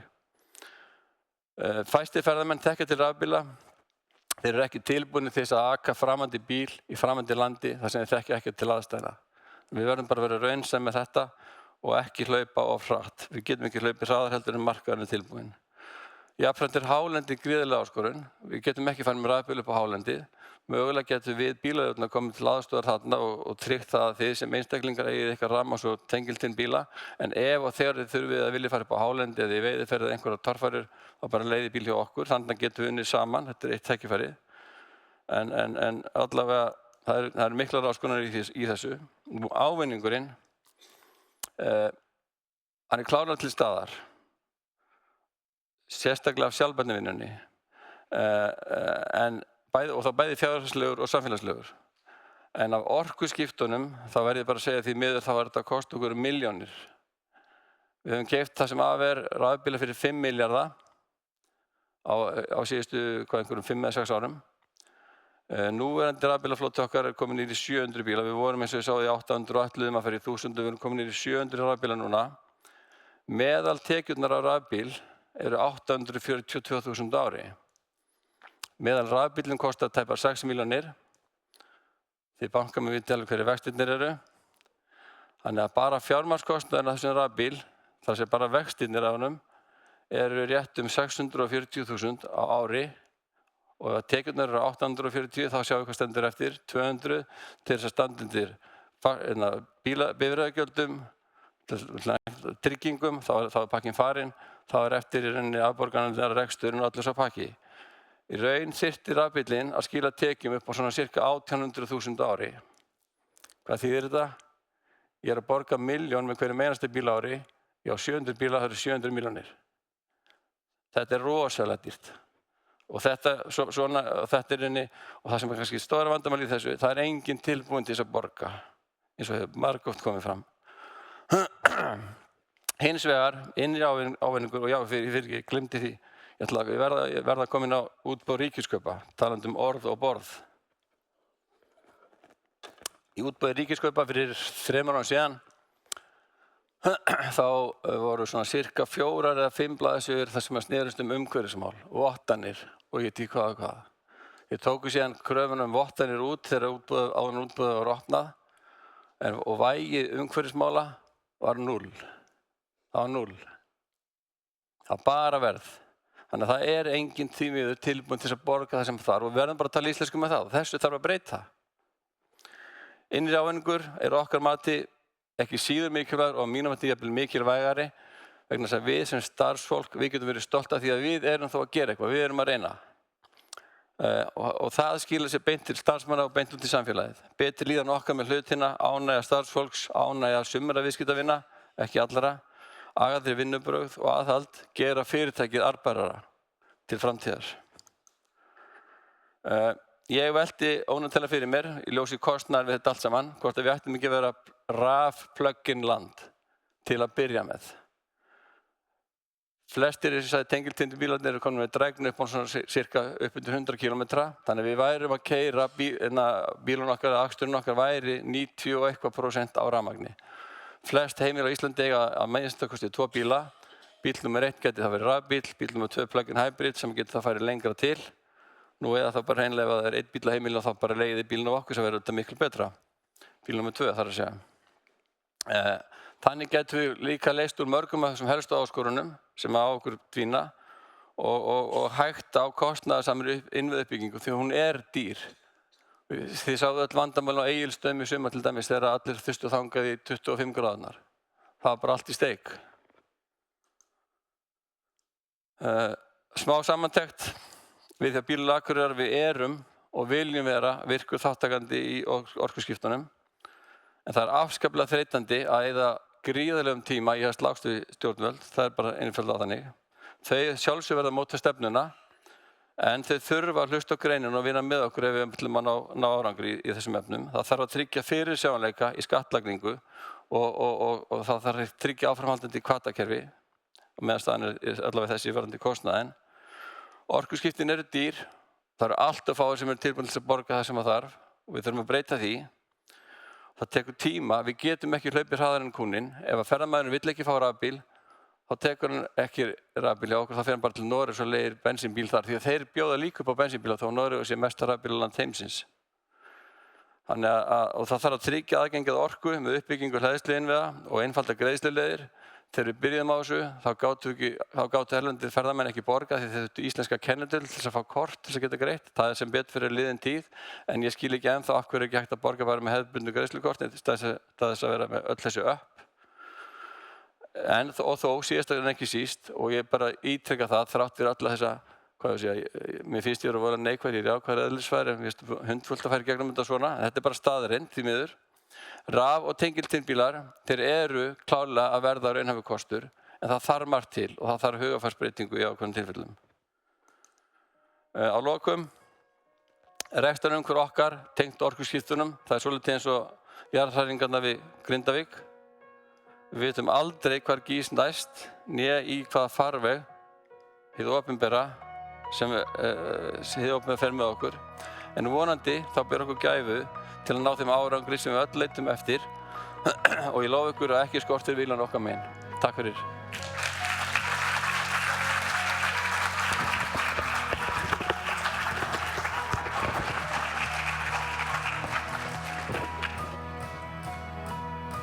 Takk fyrir Steingrímur og ég vona að mótvundurinn snúi sem fyrst í meðbyr. Núna er formlegri dagskrá lokið Ég veit að margar spurningar hafa vaknað hérna í morgun og ég hvet ykkur til þess að halda sjálfbærni samtalinu áfram frammi yfir veitingunum. Ég vil þakka frummælendum sérstaklega fyrir að koma hingað í dag og ræða áskorunir sínar og tækifæri og berskjalda svolítið bara hvernig þau eru að takast á við í rekstrinum og vil bara aftur ítreka, notið tækifærið og haldið áfram að tala saman hérna frammi. Við verðum að læra þetta hvert af öðru. Og ég minni líka á að þið getið smakkað á ástónum frá Live Food og afurðum Svepparíkisins og vil bara þakka ykkur kærlega fyrir komuna í dag.